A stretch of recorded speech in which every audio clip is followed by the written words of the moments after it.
आखिरी इंस्टॉलमेंट है आपके रिवीजन वीडियोस की।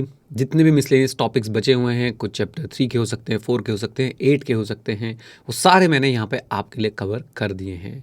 देख लीजिए, और साथ में एक लिंक आपको दे रहा हूँ, उसे एक बार ओपन करके देख लीजिएगा। उसमें बहुत सारे इंपॉर्टेंट रिसोर्सेज आपके एग्जाम्स के लिए आपको मिल जाएंगे। All the best, and video को लाइक ज़रूर कर दीजिएगा। God bless you all. चलिए जी, तो आज बच्चों हम लोग किसकी रिवीजन करने वाले हैं? आज हम लोग रिवीजन करने वाले हैं एसए 610 की। लेकिन एसए 610 में बच्चों आगे बढ़ने से पहले आपको कुछ कॉन्सेप्ट पता होने चाहिए, और वो कॉन्सेप्ट मैंने आपको बताया भी था कि एक ऑर्गेनाइजेशन होती है। एक ऑर्गेनाइजेशन बच्चों क्या करती है? एक ऑर्गेनाइजेशन के अंदर टीसीडब्ल्यूजी मैनेजमेंट होते हैं, वो preparation and presentation of financial statement करते हैं, इंटरनल कंट्रोल स्टैब्लिश करते हैं। फिर यही बच्चों ऑर्गेनाइजेशन, इसी की टीसीडब्ल्यूजी और मैनेजमेंट एक इंडिपेंडेंट मैनेजमेंट फंक्शन भी बनाते हैं, और वो इंडिपेंडेंट मैनेजमेंट फंक्शन कौन सा होता है? इंटरनल ऑडिट डिपार्टमेंट होता है, जिसके मेनली 3 काम होते हैं: रिस्क मैनेजमेंट, गवर्नेंस और इंटरनल कंट्रोल को लेके।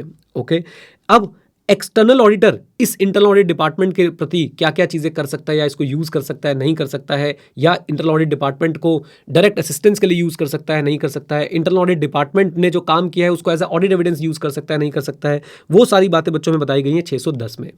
मेनली आप अगर देखें तो एक एक्सटर्नल ऑडिटर को इंटरनल ऑडिटर से 3 तरह की मदद मिलने की उम्मीद होती है। नंबर 1, रिस्क असेसमेंट में बच्चों एक्सटर्नल ऑडिटर की हेल्प हो जाती है।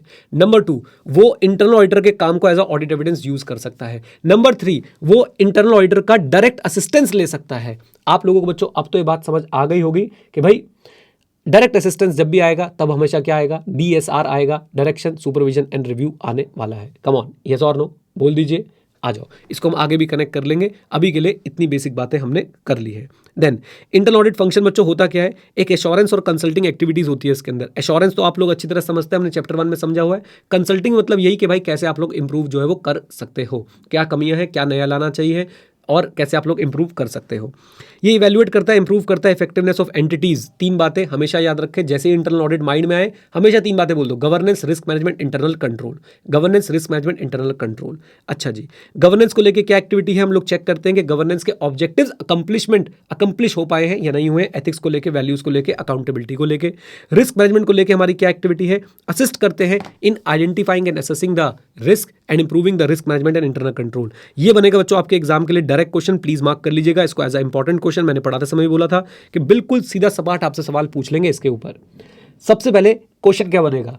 इंटरनल ऑडिट फंक्शन की एक्टिविटीज बताएं विद रिस्पेक्ट टू आईसी। तो 4 एक्टिविटीज है बच्चों। Number 1, evaluation of IC, review करते हैं कंट्रोल्स हैं या नहीं, चेक करते हैं वो ऑपरेट कर रहे हैं कि नहीं, और इंप्रूवमेंट सजेस्ट करते हैं। Review, evaluate, recommend.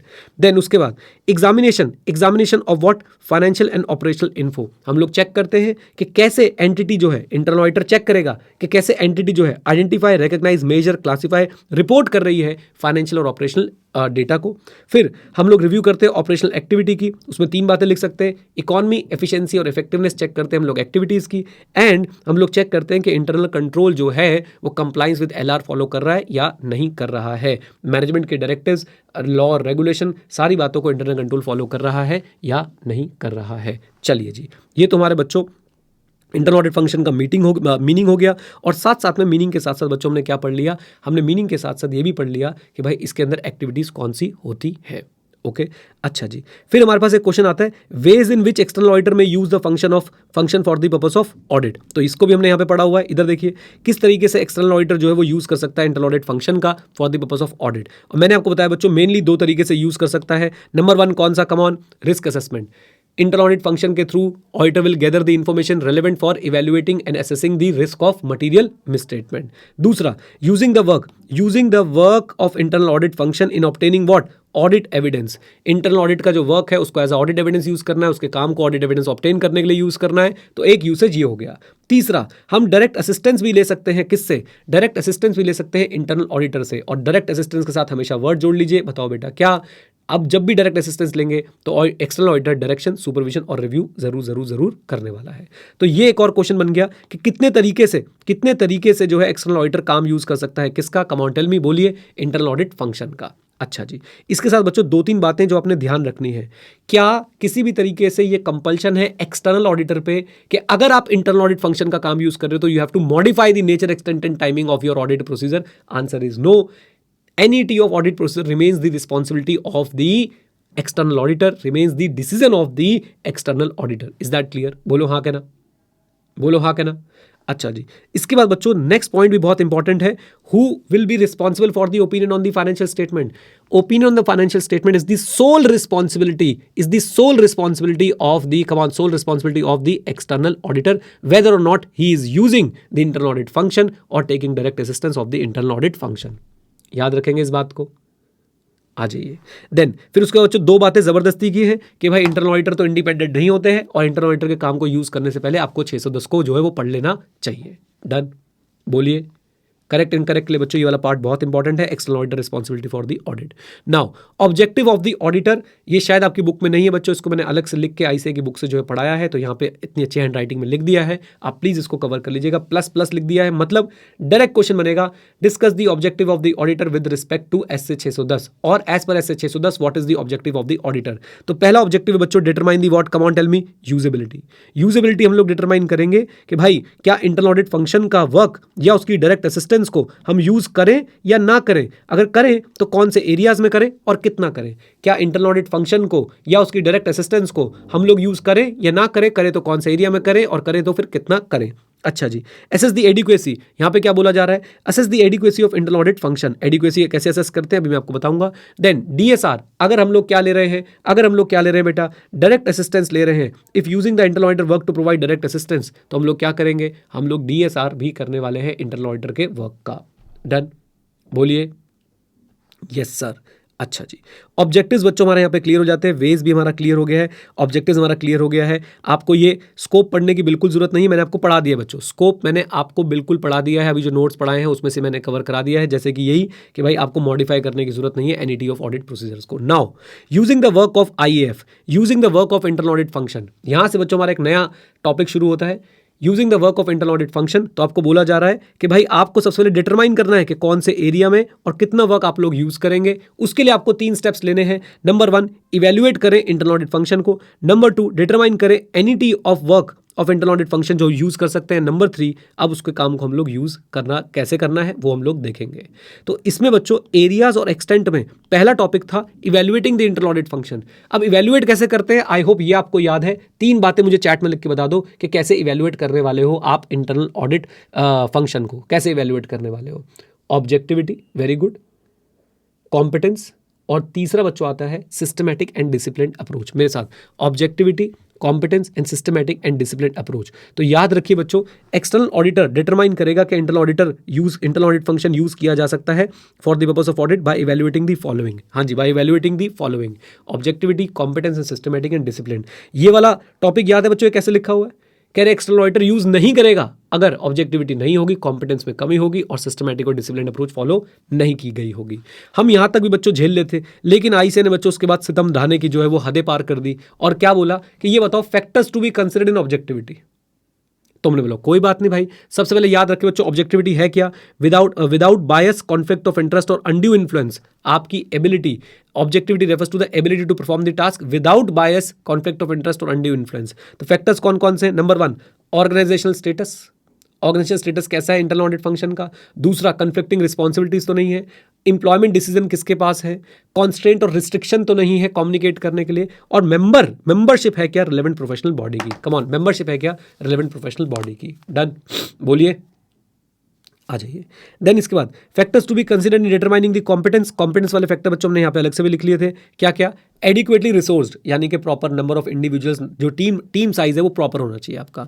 Establish policy for hiring, training and assigning होनी चाहिए. एडिक्वेट टेक्निकल ट्रेनिंग मिलनी चाहिए. Required knowledge of the entity होनी चाहिए. एंड अगर मेंबरशिप ऑफ प्रोफेशनल बॉडी है, कॉन्टिन्यूस प्रोफेशनल डेवलपमेंट के ऑब्लिगेशंस हैं, तो डेफिनेटली वहाँ पे इंटरनल ऑडिटर जो है ज़्यादा कॉम्पिटेंट निकलेगा.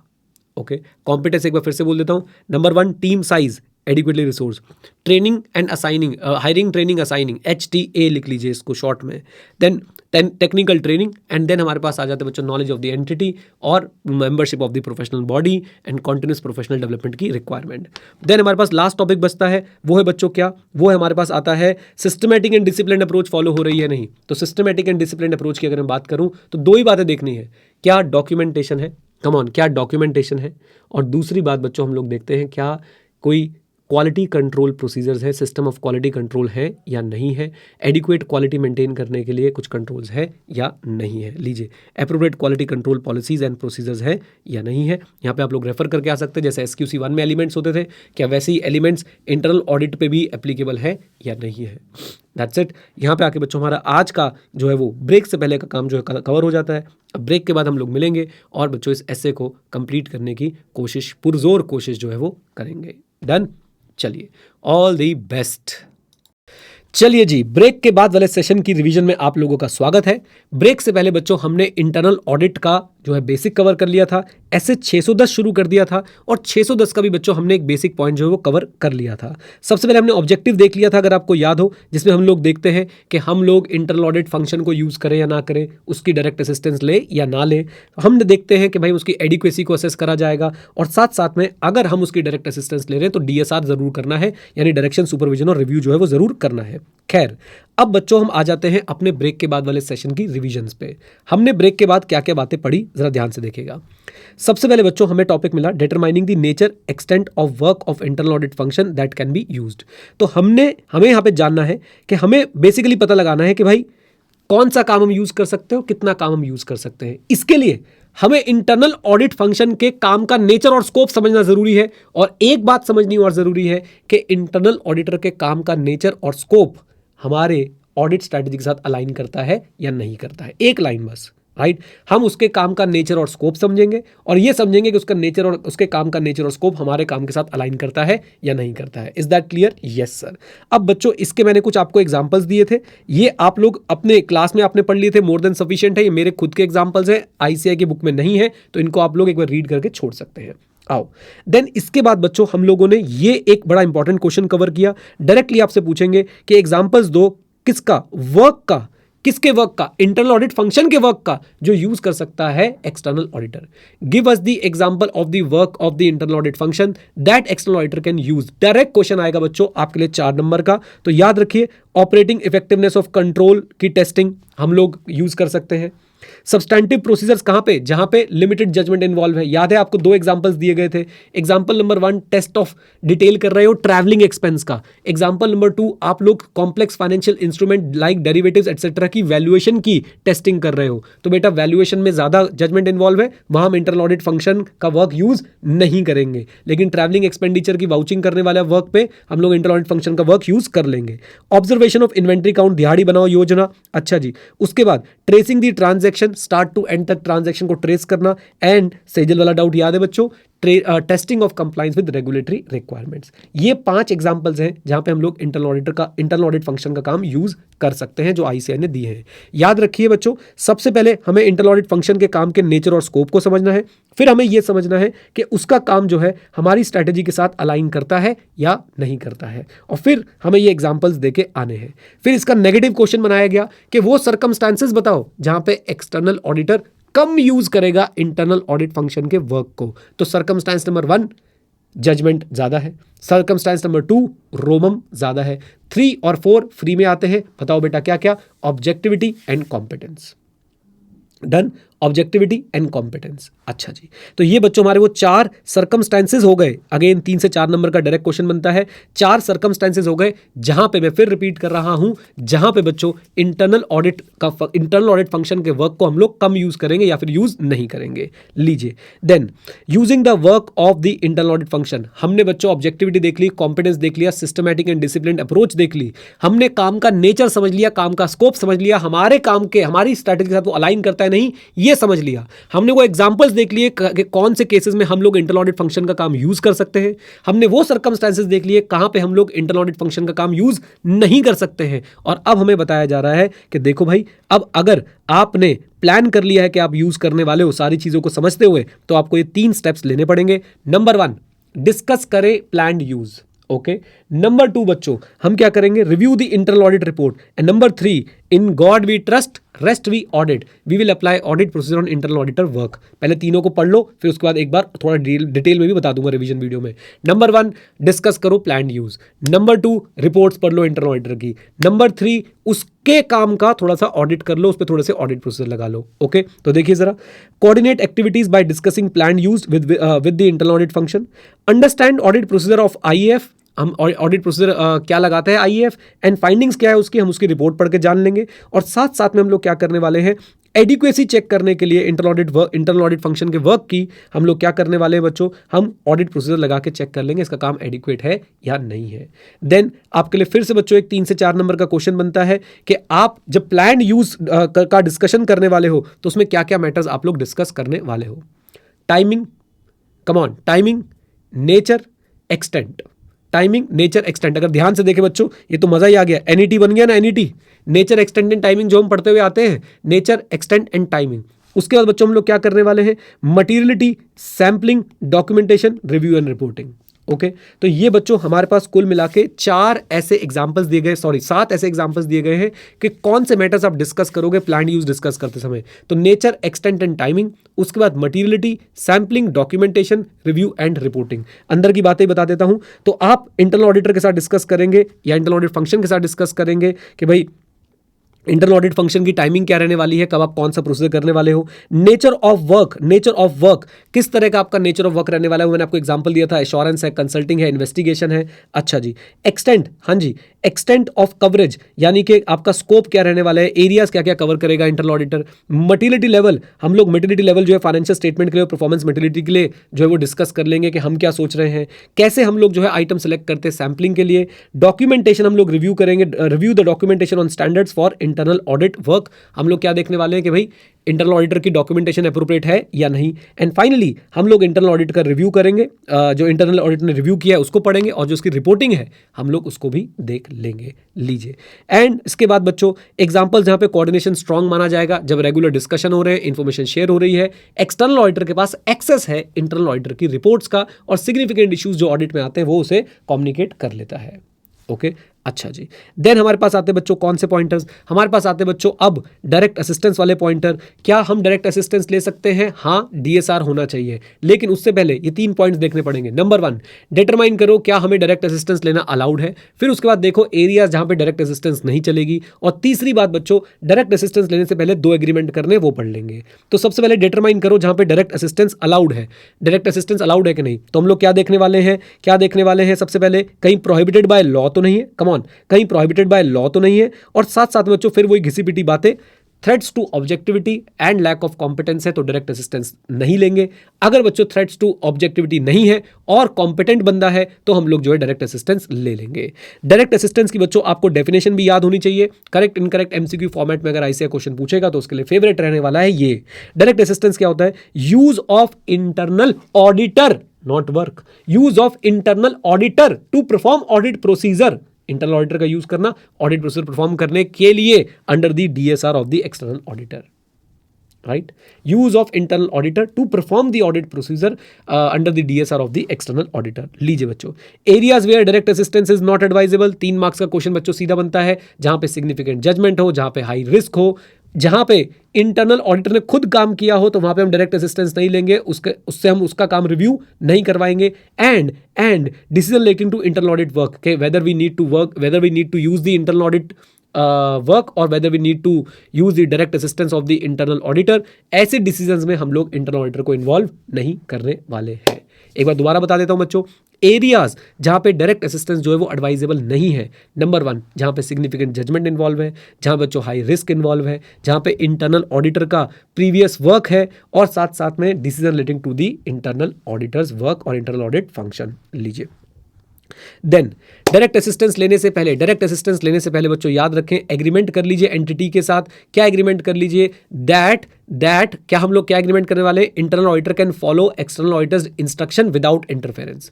Internal auditor can follow external auditors instruction without interference.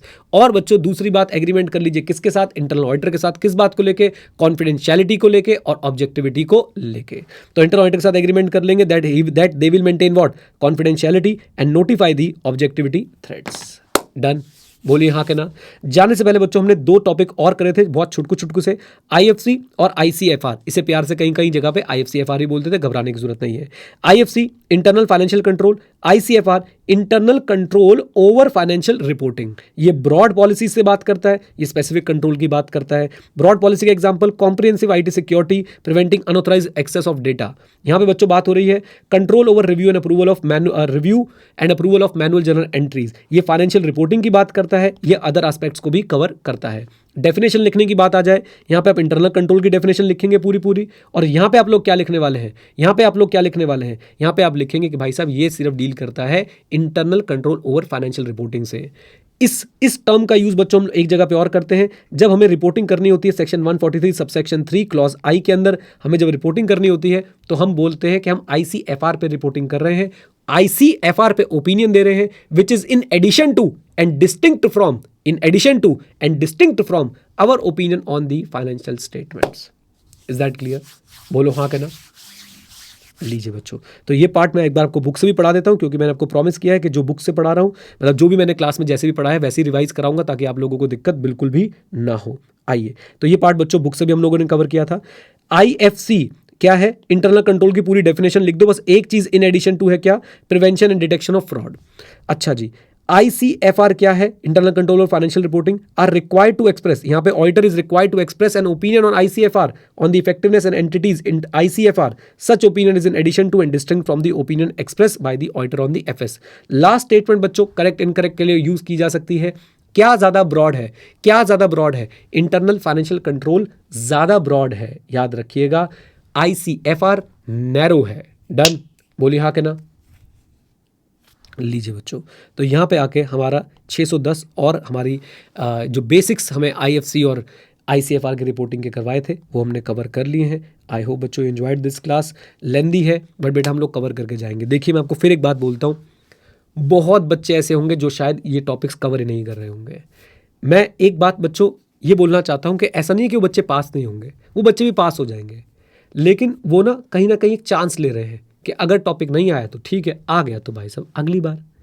और हम लोग जो है जो बच्चों ज़्यादा एफर्ट कर रहा है वो क्या कर रहा है, वो अपना भाई साहब सच बताऊं तो वो ऑडिट रिस्क को रिड्यूस कर रहा है। जैसे ऑडिट में रिस्क होता है ना, हम उसको एलिमिनेट नहीं कर सकते, रिड्यूस तो कर ही सकते हैं। और जो कम एफर्ट कर रहा है बच्चों, उसका ऑडिट रिस्क यानी कि उसके भाई साहब फेल होने का रिस्क ज़्यादा है। हम अपने फेल होने के रिस्क को क्या कर रहे हैं, कम कर रहे हैं, मिनिमाइज करने की कोशिश कर रहे हैं। राइट? एंड दुख इस बात का है कि कई बार बच्चों की अपनी गलती होती है, कई बार टीचर्स की और बच्चों की मिला के गलती होती है। तो कोशिश करेंगे बच्चों कि हम दोनों ही अपनी अपनी गलती को क्या करेंगे, रिड्यूस करेंगे। मैं आपको अच्छी कवरेज दूंगा, अच्छी रिविजन दूंगा, आप उस कवरेज को बच्चों अच्छे से करके जाएंगे। राइट? डन? चलिए, all the best, God bless you. लीजिए बच्चों, आज हम लोग क्या करने वाले हैं, आज हम लोग बच्चों पढ़ने वाले हैं SA 510 initial audit engagement opening balances. बहुत आसान स्टैंडर्ड है। इसके अंदर बच्चों 3 मेजर टॉपिक बनते हैं, बाकी सारे छोटे छोटे प्यारे प्यारे टॉपिक्स हैं। सबसे पहला मेजर टॉपिक बच्चों क्या बनता है इसके अंदर, कि ऑब्जेक्टिव क्या होगा ऑडिटर का with respect to opening balances. Okay, और I should say with respect to SA 510। तो सबसे पहले इनिशियल ऑडिट एंगेजमेंट का मतलब समझ लीजिए, एक छोटी सी डेफिनेशन। इनिशियल ऑडिट एंगेजमेंट का मतलब है कि पिछले साल के financial statement of the prior period were not audited or were audited by a predecessor auditor. तो were not audited, were audited by a predecessor auditor. अच्छा जी, उसके बाद बच्चों आप ये समझ लीजिए कि ऑडिटर का ऑब्जेक्टिव क्या है। ऑडिटर का ऑब्जेक्टिव बहुत सिंपल है, इनको याद रखिए। Obtain sufficient appropriate audit evidence that whether opening balance contain misstatement that materially affect the current period financial statement। एक ही सांस में बोलो, obtain sufficient appropriate audit evidence that whether opening balance contain misstatement that materially affect the current period financial statement। Okay, दूसरा accounting policy को लेके क्या objective है, whether accounting policy appropriate accounting policies are reflected in the opening balance are consistently applied in the current year. Appropriate accounting policy opening balance में reflect होनी चाहिए, consistently applied होनी चाहिए during the current year. And अगर कोई change हुआ है तो वो प्रॉपर्ली अकाउंटेड फॉर और एडिक्वेटली प्रेजेंटेड एंड डिस्क्लोज होना चाहिए in accordance with the applicable financial reporting framework. This is one of the most important question, directly पूछेंगे ऑब्जेक्टिव बता दो ऑडिटर का क्या है। ओके, आ जाइए, ये हमने अपनी बुक से भी कवर कर लिया है, याद रखिएगा। बस MCQ में परेशान ना कर दे। तो दोनों ऑब्जेक्टिव के बीच में क्या लिखा हुआ है बच्चों, एंड लिखा हुआ है, एंड। आओ, देन इनिशियल ऑडिट एंगेजमेंट की हमने डेफिनेशन पढ़ ली। ओपनिंग बैलेंस क्या होते हैं, वो अकाउंट बैलेंस जो एग्जिस्ट करते हैं at the beginning of the period. इसमें वो मैटर्स भी आ जाते हैं जो एग्जिस्ट करते हैं एट द बिगिनिंग, जिनका डिस्क्लोजर रिक्वायर, वो मैटर्स भी आ जाते हैं जिनका डिस्क्लोजर चाहिए होता है at the beginning of the period. For example contingencies and commitments. Okay, predecessor auditor कौन, आपकी फर्म से डिफरेंट फर्म, आपसे एक डिफरेंट ऑडिटर जिसने पिछले साल का फाइनेंशियल स्टेटमेंट जो है वो ऑडिट किया था, who audited financial statement of an entity in the prior period and who has been replaced by the current auditor. Okay, now objective हम लोग पहले ही पढ़ चुके हैं, इसको कट कर दीजिए। ये बच्चों सेकंड इंपॉर्टेंट टॉपिक आ जाता है कि ऑडिटर ऑडिट प्रोसीजर क्या लगाएगा ओपनिंग बैलेंसेस को लेके। तो मैंने बोला ठीक है साहब, मैं आपको पढ़ा देता हूं। नंबर 1, पुराने वाले फाइनेंशियल स्टेटमेंट और पुराने वाली ऑडिट रिपोर्ट को रीड करें इफ एनी। अच्छा, नंबर टू स्पेसिफिकली इस बात के लिए बोला गया कि ये चेक करने के लिए कि भाई ओपनिंग बैलेंस में मटेरियल मिसस्टेटमेंट तो नहीं है जो करंट ईयर के फाइनेंशियल स्टेटमेंट को मटेरियली इफेक्ट कर रही हो। ओपनिंग बैलेंस में मटेरियल मिसस्टेटमेंट तो नहीं है जो करंट ईयर के फाइनेंशियल स्टेटमेंट को मटेरियली इफेक्ट कर रही हो। ये देखने के लिए आप लोग क्या करने वाले हैं, सबसे पहले आप लोग देखेंगे करेक्ट ब्रॉट फॉरवर्ड हुआ है या नहीं हुआ है। अगर करेक्ट ब्रॉट फॉरवर्ड नहीं था तो एडजस्टमेंट प्रॉपर्ली डिस्क्लोज होनी चाहिए as a prior period item. Correct brought forward हुआ है या नहीं हुआ है, करेक्ट ब्रॉट फॉरवर्ड नहीं था तो एडजस्टमेंट प्रॉपर्ली डिस्क्लोज होनी चाहिए as a prior period item. Done. Second, appropriate accounting policy. Appropriate accounting policy जो है वो हमारी ओपनिंग बैलेंसेस में रिफ्लेक्ट हो रही है या नहीं हो रही है। अच्छा जी। Third, perform one or more of the following. ये तो बच्चों पहला तो जेनरिक है, वन और मोर मतलब हम लोग एक या सारे के सारे भी कर सकते हैं। तो पहला तो हम करेंगे वो क्या है, हम लोग केयरफुली रीड करेंगे ऑडिटेड फाइनेंशियल स्टेटमेंट को and other document related to the prior period. Then second बच्चों, इवेल्युएट व्हाट, कि करंट पीरियड के ऑडिट प्रोसीजर क्या आपको एविडेंस दे रहे हैं अबाउट द ओपनिंग बैलेंस। मैंने आपको एग्जांपल दिया था कि भाई डेटर के केस में डेटर की collection during the current year can give you audit evidence regarding the opening balance of the debtors. और तीसरा आपको क्या बोला जा सकता है, perform specific audit procedure. Inventory के केस में हम लोग जो है वो स्पेसिफिक ऑडिट प्रोसीजर लगाते हैं और ओपनिंग बैलेंस के बारे में एविडेंस ऑब्टेन कर लेते हैं। डन, बोलिए, आ जाओ जी।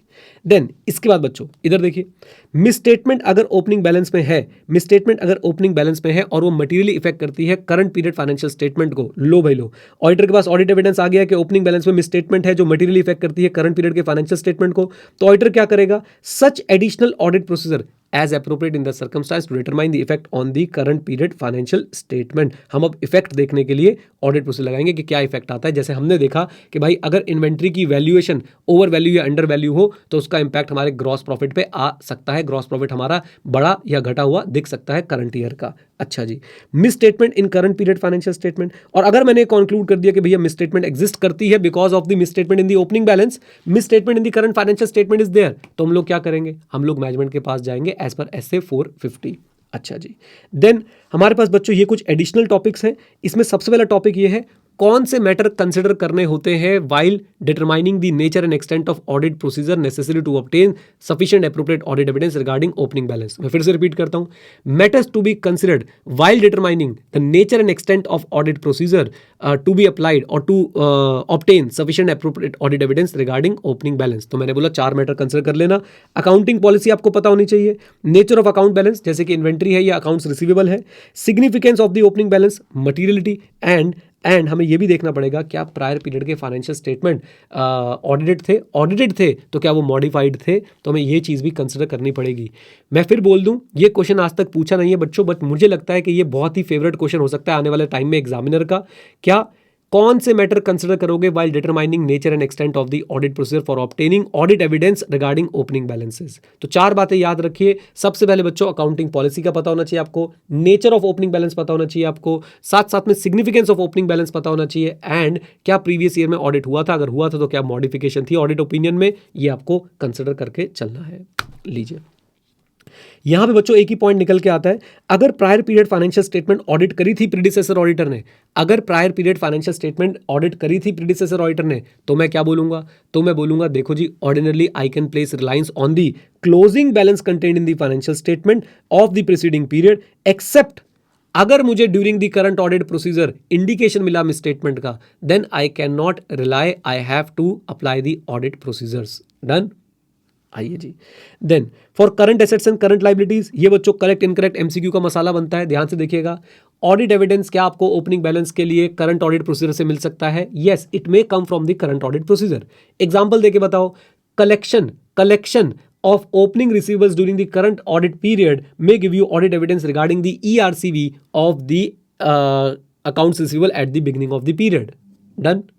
अच्छा जी, इन्वेंट्री के केस में बच्चों क्या आपको करंट ईयर की क्लोजिंग इन्वेंट्री पे ऑडिट प्रोसीजर लगा के बहुत अच्छा ऑडिट एविडेंस मिल जाएगा regarding the opening balance? Answer is no, नहीं मिलेगा। उस केस में आपको एडिशनल ऑडिट प्रोसीजर बताए जा रहे हैं। वो क्या, आप क्या कर सकते हैं, करंट फिजिकल इन्वेंट्री काउंट आप लोग अटेंड कर सकते हैं और फिर रिकंसिलेशन कर सकते हैं। वैल्यूएशन पे आप लोग प्रोसीजर लगा के देख सकते हैं और ग्रॉस प्रॉफिट और कट ऑफ पे भी काम करके आप लोग opening balance of the inventory के बारे में एविडेंस इकट्ठा कर सकते हैं। Done done.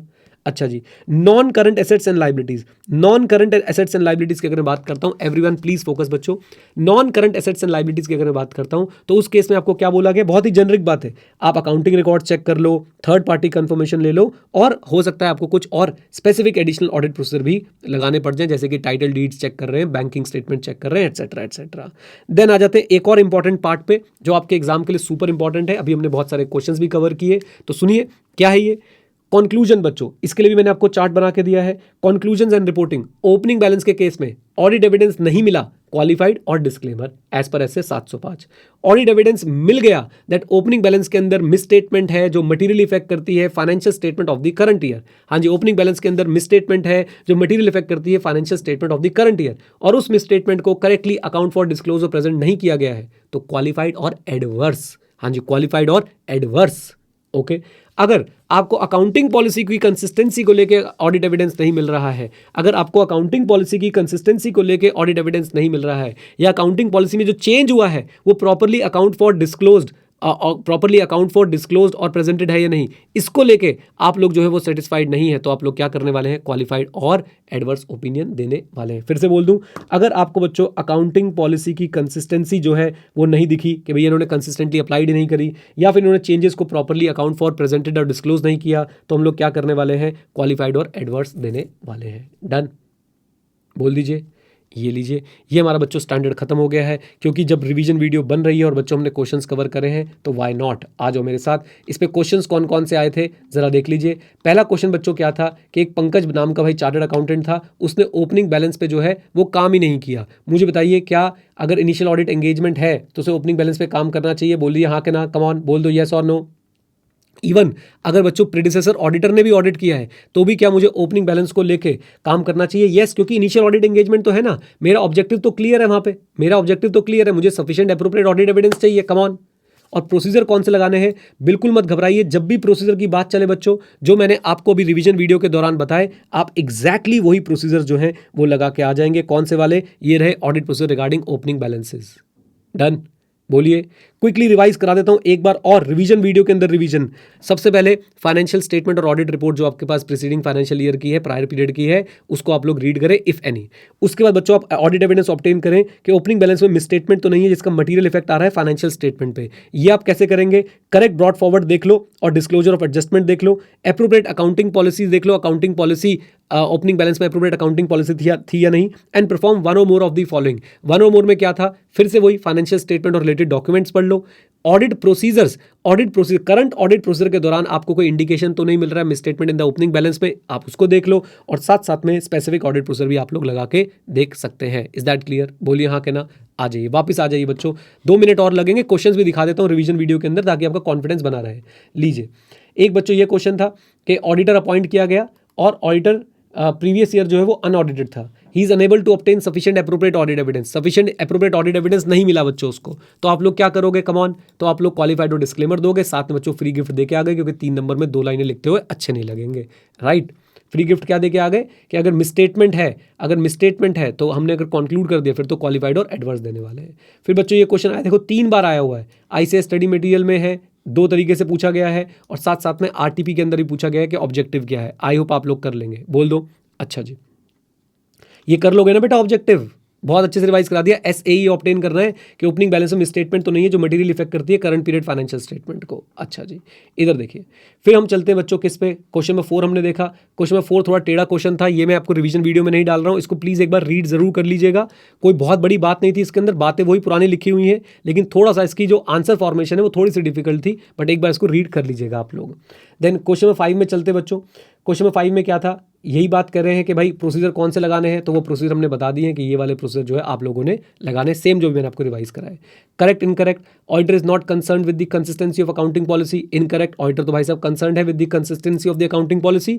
यहाँ पे आप ऑब्जेक्टिव लिख के आएंगे ऐसे 510 का कि भाई उसका ऑब्जेक्टिव था, उसे sufficient appropriate audit evidence obtain करने थे कि अकाउंटिंग पॉलिसी जो ओपनिंग बैलेंस में है वो कंसिस्टेंटली अप्लाई हो रही हो करंट पीरियड फाइनेंशियल स्टेटमेंट में, और चेंजेस प्रॉपर्ली एपीडी हो। बच्चों रिवीजन है तभी स्पीड थोड़ा सा फास्ट में करा रहा हूँ, क्वेश्चंस मैंने क्लास में डिस्कस कर लिए थे। ओके देन, अगर ऑडिटर क्या नहीं कर पाया, unable to obtain sufficient appropriate audit evidence regarding opening balance, तो ऑडिटर को क्या करना चाहिए, ईओएम पैरा डालना चाहिए, गलत। ऑडिटर को बच्चों क्या करना चाहिए, क्वालिफाइड और डिस्क्लेमर देना चाहिए। फिर हमारे पास ये एमसीक्यू था, ऑलमोस्ट सेम सा ही एमसीक्यू है। सफिशिएंट एप्रोप्रिएट ऑडिट एविडेंस इकट्ठा नहीं कर पाए तो क्या करना पड़ेगा, क्वालिफाइड ओपिनियन और डिस्क्लेमर ऑफ ओपिनियन जो है वो देना पड़ेगा। Is that clear? बोल दो हाँ के ना, कम ऑन लीजिए। तो ये बच्चों हमारे पास जो है सारे के सारे क्वेश्चंस भी हमने कवर कर लिए ऐसे 510 के, और कॉम्प्रिहेंसिव रिवीजन भी हमने यहाँ पे कर ली। इंपॉर्टेंट टॉपिक्स मैंने आपको बता दिए, प्लीज़ अब इसको मिस मत करिएगा। ओके हाँ, म्यूचुअल फंड का प्रॉफिट दिखाओ, ये नहीं भूले आप लोग बिल्कुल भी। Okay, all the best, God bless you. SA 550 बच्चों, एसए 550 की बात कर रहे हैं हम लोग आज रिवीजन में। बात करते हैं रिलेटेड पार्टी की। बेसिक समझ लीजिए, SA 550 is nothing but extension of 315, 330, 240 with respect to related party relationship and transaction. Now what is 315? Understanding the entity, its environment and its internal control. Why? So that we can identify and assess the risk of material misstatement. तो ऐसे 550 आपको risk of material misstatement identify करने में help करेगा with respect to related party relationship and transaction. ऐसे 330 क्या था, response. ऐसे 550 आपको रिस्पॉन्स डेवलप करने में हेल्प करेगा कि रिलेटेड पार्टी के जो रिस्क है उनको रिस्पॉन्ड कैसे करना है। ऐसे 240 इंटरमीडिएट के कोर्स में नहीं है, बट ये किससे डील करता है, ऑडिटर की रिस्पॉन्सिबिलिटी क्या है, फ्रॉड को लेके। कनेक्शन बच्चों यहाँ पे करवा दूं मैं आपको, रिलेटेड पार्टी आपने मेरे साथ 315 में सिग्निफिकेंट रिस्क के अंदर भी पढ़ा हुआ है। Related party relationship and transaction significant risk की डेफिनेशन में भी आती है। कम ऑन, याद आ रही है बातें? अच्छा जी, अब मेरी बात को सुनिए बच्चों। ये तो हमने बेसिकली इसका स्कोप बता दिया कि भाई ये ऐसे बताएगा ऑडिटर की रिस्पॉन्सिबिलिटी क्या है with respect to RPRT, related party relationship and transaction, और ये एक्सपैंड करता है कि कैसे 315, 330 और 240 अप्लाई होते हैं in relation to ROMM associated with the RPRT. आइए, सबसे पहले डेफिनेशन ऑफ आरपीआरटी, बहुत आसान बच्चों। रिलेटेड पार्टी आपकी एप्लीकेबल एफआरएफ में डिफाइंड होगी, वेरी गुड। नहीं डिफाइंड है तो इस डेफिनेशन को आप लोग उठा सकते हैं। और ये डेफिनेशन बच्चों हम लोगों ने कैसे समझी थी, आइए। अगर कोई पर्सन या अदर एंटिटी है जो कंट्रोल या सिग्निफिकेंट इन्फ्लुएंस रखता है रिपोर्टिंग एंटिटी में, तो हम बोलेंगे वो रिलेटेड पार्टी है। कंट्रोल या सिग्निफिकेंट इन्फ्लुएंस डायरेक्टली भी हो सकता है या indirectly through one or more intermediary भी हो सकता है। अगर रिपोर्टिंग एंटिटी है जो कंट्रोल या सिग्निफिकेंट इन्फ्लुएंस रखती है कहाँ पे, अनदर एंटिटी में, तो भी बेटा हम लोग क्या बोलेंगे कि जो अनदर एंटिटी है रिलेटेड पार्टी बन गई है। और याद रखिए, अगर अनदर एंटिटी और रिपोर्टिंग एंटिटी कॉमन कंट्रोल में है, यानी कि ये दोनों को कंट्रोल करती हैं, तो ये दोनों भी क्या बन जाएंगे, आपकी रिलेटेड पार्टी जो है वो बन जाएंगी। ओके, कॉमन कंट्रोल का मतलब क्या है, common control ownership close family member के कॉमन कंट्रोल में है, या इनकी कॉमन की मैनेजमेंट है, सीएफओ बोर्ड पे है, सीएफओ बोर्ड पे है, इसका सीएफओ इसके बीओडी में है, तो बेटा हम बोल सकते हैं कि यहाँ पे कॉमन की मैनेजमेंट है और देयरफॉर ये कॉमन कंट्रोल में है, देयरफॉर ये दोनों क्या बन सकती हैं, रिलेटेड पार्टी बन सकती हैं। Is that clear? बोलिए हाँ के ना, आ जाओ। एक बच्चों ये बात याद रखिएगा, अब तो आप लोग याद रखेंगे ही, मैंने आपको इस पे करेक्ट इनकरेक्ट दिखा दिया बच्चों, कैसे पूछा जा सकता है। और सोचिए हमने एग्जाम में, हमने क्लास में डिस्कस भी किया था, क्या गवर्नमेंट के कॉमन कंट्रोल में, क्या गवर्नमेंट के कॉमन कंट्रोल में आने वाली एंटिटीज हमेशा रिलेटेड पार्टी होंगी? Answer is no, unless they engage in significant transaction or share a resource to a significant extent. याद रखेंगे, गवर्नमेंट के कंट्रोल में आने वाली सारी entities related party by default नहीं मानी जाएंगी जब तक वो सिग्निफिकेंट ट्रांजैक्शन नहीं करती, सिग्निफिकेंट एक्सटेंट जो है वो रिसोर्स शेयरिंग नहीं करती। आइए जी, ये बातें हमारी कंप्लीट हुई। उसके बच्चों हम लोग आगे बढ़ चले, हमने देखा कंट्रोल और सिग्निफिकेंट इन्फ्लुएंस का मतलब क्या होता है। तो याद रखिए बच्चों, कंट्रोल है power to govern the financial and operating policies, significant influence है power to participate in financial and operating policies. Difference बच्चों एक एक वर्ड का है, ये है गवर्न और ये है क्या, पार्टिसिपेट। ओके, और जब पार्टिसिपेट लिख ही दिया तो उसको क्लैरिफाई भी कर रहे हैं, but is not control over those policies. Control में तो हमारे पास बच्चों गवर्नेंस है, हम गवर्न कर सकते हैं, हमारा कंप्लीट कंट्रोल है, राइट। और अगर सिग्निफिकेंट इन्फ्लुएंस की बात करूं तो सिर्फ पावर कौन सी है, power to participate in the financial and operating policies.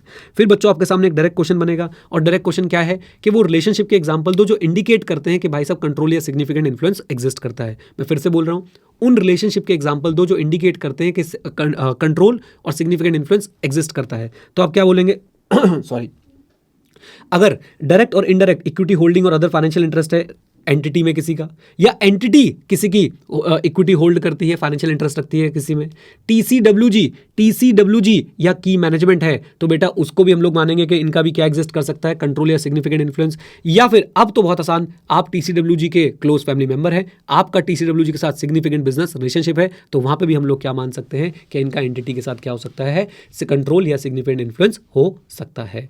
तो ये 5 तरह के हमने रिलेशनशिप देखे जिनसे ये इंडिकेशन मिलता है कि कंट्रोल या सिग्निफिकेंट इन्फ्लुएंस एग्जिस्ट कर सकता है। और देखिए 5 तरह के रिलेशनशिप क्या थे। कंपनी का, रिपोर्टिंग एंटिटी का किसी एंटिटी में इक्विटी शेयर है, या किसी एंटिटी के पास रिपोर्टिंग एंटिटी के इक्विटी शेयर्स हैं, या दोस्त चार्ज विद गवर्नेंस हैं, तो उनका हम लोग मान सकते हैं कंट्रोल और सिग्निफिकेंट इन्फ्लुएंस है आपकी रिपोर्टिंग एंटिटी में। दोस्त चार्ज विद गवर्नेंस के रिलेटिव है, तो हम लोगों को पता चल सकता है कि भाई इसका सिग्निफिकेंट इन्फ्लुएंस या कंट्रोल हो सकता है रिलेटेड किसी और हमारी रिपोर्टिंग एंटिटी में। या फिर टीसीडब्ल्यूजी के बिजनेस पार्टनर्स हैं, तो उनका भी हम लोग जो है रिलेशनशिप कंसिडर करेंगे। वो भी एक इंडिकेशन है कि क्या हो सकता है कि भाई यहाँ पे कंट्रोल और सिग्निफिकेंट इन्फ्लुएंस जो है वो प्रेजेंट हो सकता है। Now meaning of related party with dominant influence, ये बच्चों एक कॉम्प्लेक्स टॉपिक था, बट फिर भी हमने इसको एग्जांपल के थ्रू कवर किया था। रिवीजन के टाइम पे तो बहुत ही सिंप्लीफाइड मैं इसको कर दूंगा। सिंपल सी बात है, ऐसी रिलेटेड पार्टी जो क्या कर सकती हैं, जो जिनके पास क्या है, कंट्रोल और सिग्निफिकेंट इन्फ्लुएंस तो है ही, लेकिन जो डोमिनेंट इन्फ्लुएंस भी रखती हैं ओवर द एंटिटी और इट्स मैनेजमेंट। मैंने आपको विजय शेखर शर्मा का एग्जांपल दिया था। एप्पल की बात करूं, जब स्टीव जॉब्स जिंदा थे तो स्टीव जॉब्स का डोमिनेंट इन्फ्लुएंस था किसके ऊपर बच्चों, एप्पल और उसकी मैनेजमेंट के ऊपर। विजय शेखर शर्मा का डोमिनेंट इन्फ्लुएंस है आज भी किसके ऊपर बच्चों, आपके पेटीएम के ऊपर और उसकी मैनेजमेंट के ऊपर, राइट। और ऐसा बिहेवियर जो है बहुत रेलेवेंट होता है जब आप लोग रोमम कंसिडर कर रहे होते बिकॉज ऑफ फ्रॉड, जब आप लोग रोमम कंसिडर कर रहे होते बिकॉज ऑफ फ्रॉड। एक और एग्जांपल लेता हूं, बाइजूस के केस में हमारा जो ये रविंद्रन बाइजूर है, शायद उसका नाम यही है, इसका बच्चों आप मुझे बताइए क्या इसका डोमिनेंट इन्फ्लुएंस है कि नहीं है। आंसर इज यस, इसका डोमिनेंट इन्फ्लुएंस होगा। और याद रखिए बच्चों, अगर डोमिनेंट इन्फ्लुएंस वाला कोई रिलेटेड पार्टी मिल जाता है तो उसको जरूर कंसिडर करना चाहिए। वहां से आपको रोमम का इशारा मिल रहा है, किस चीज के रोमम का, फ्रॉड के रोमम का। फ्रॉड का रिस्क ऑफ मिडिल स्टेटमेंट जो है वहां पे हो सकता है। डन। आइए Alakh Pandey in case of physics वाला, बिल्कुल ठीक बात। आ जाओ जी, नेक्स्ट पॉइंट पे चलते बच्चों। Meaning of special purpose entity as related party, ये भी मैंने आपको समझा दिया। अब आप देखिएगा, ये छोटे छोटे टॉपिक हो सकता है कोई बच्चे पढ़ के ही ना जा रहे हो, और कई बच्चे रिवीजन वीडियो देख के पता है कमेंट करते हैं, अरे ये कहाँ से आ गए हमारे कोर्स में, कहीं से नहीं आए भाई, आईसीए के स्टडी मैट से उठाए हुए हैं, आपकी बुक में मिसिंग थे।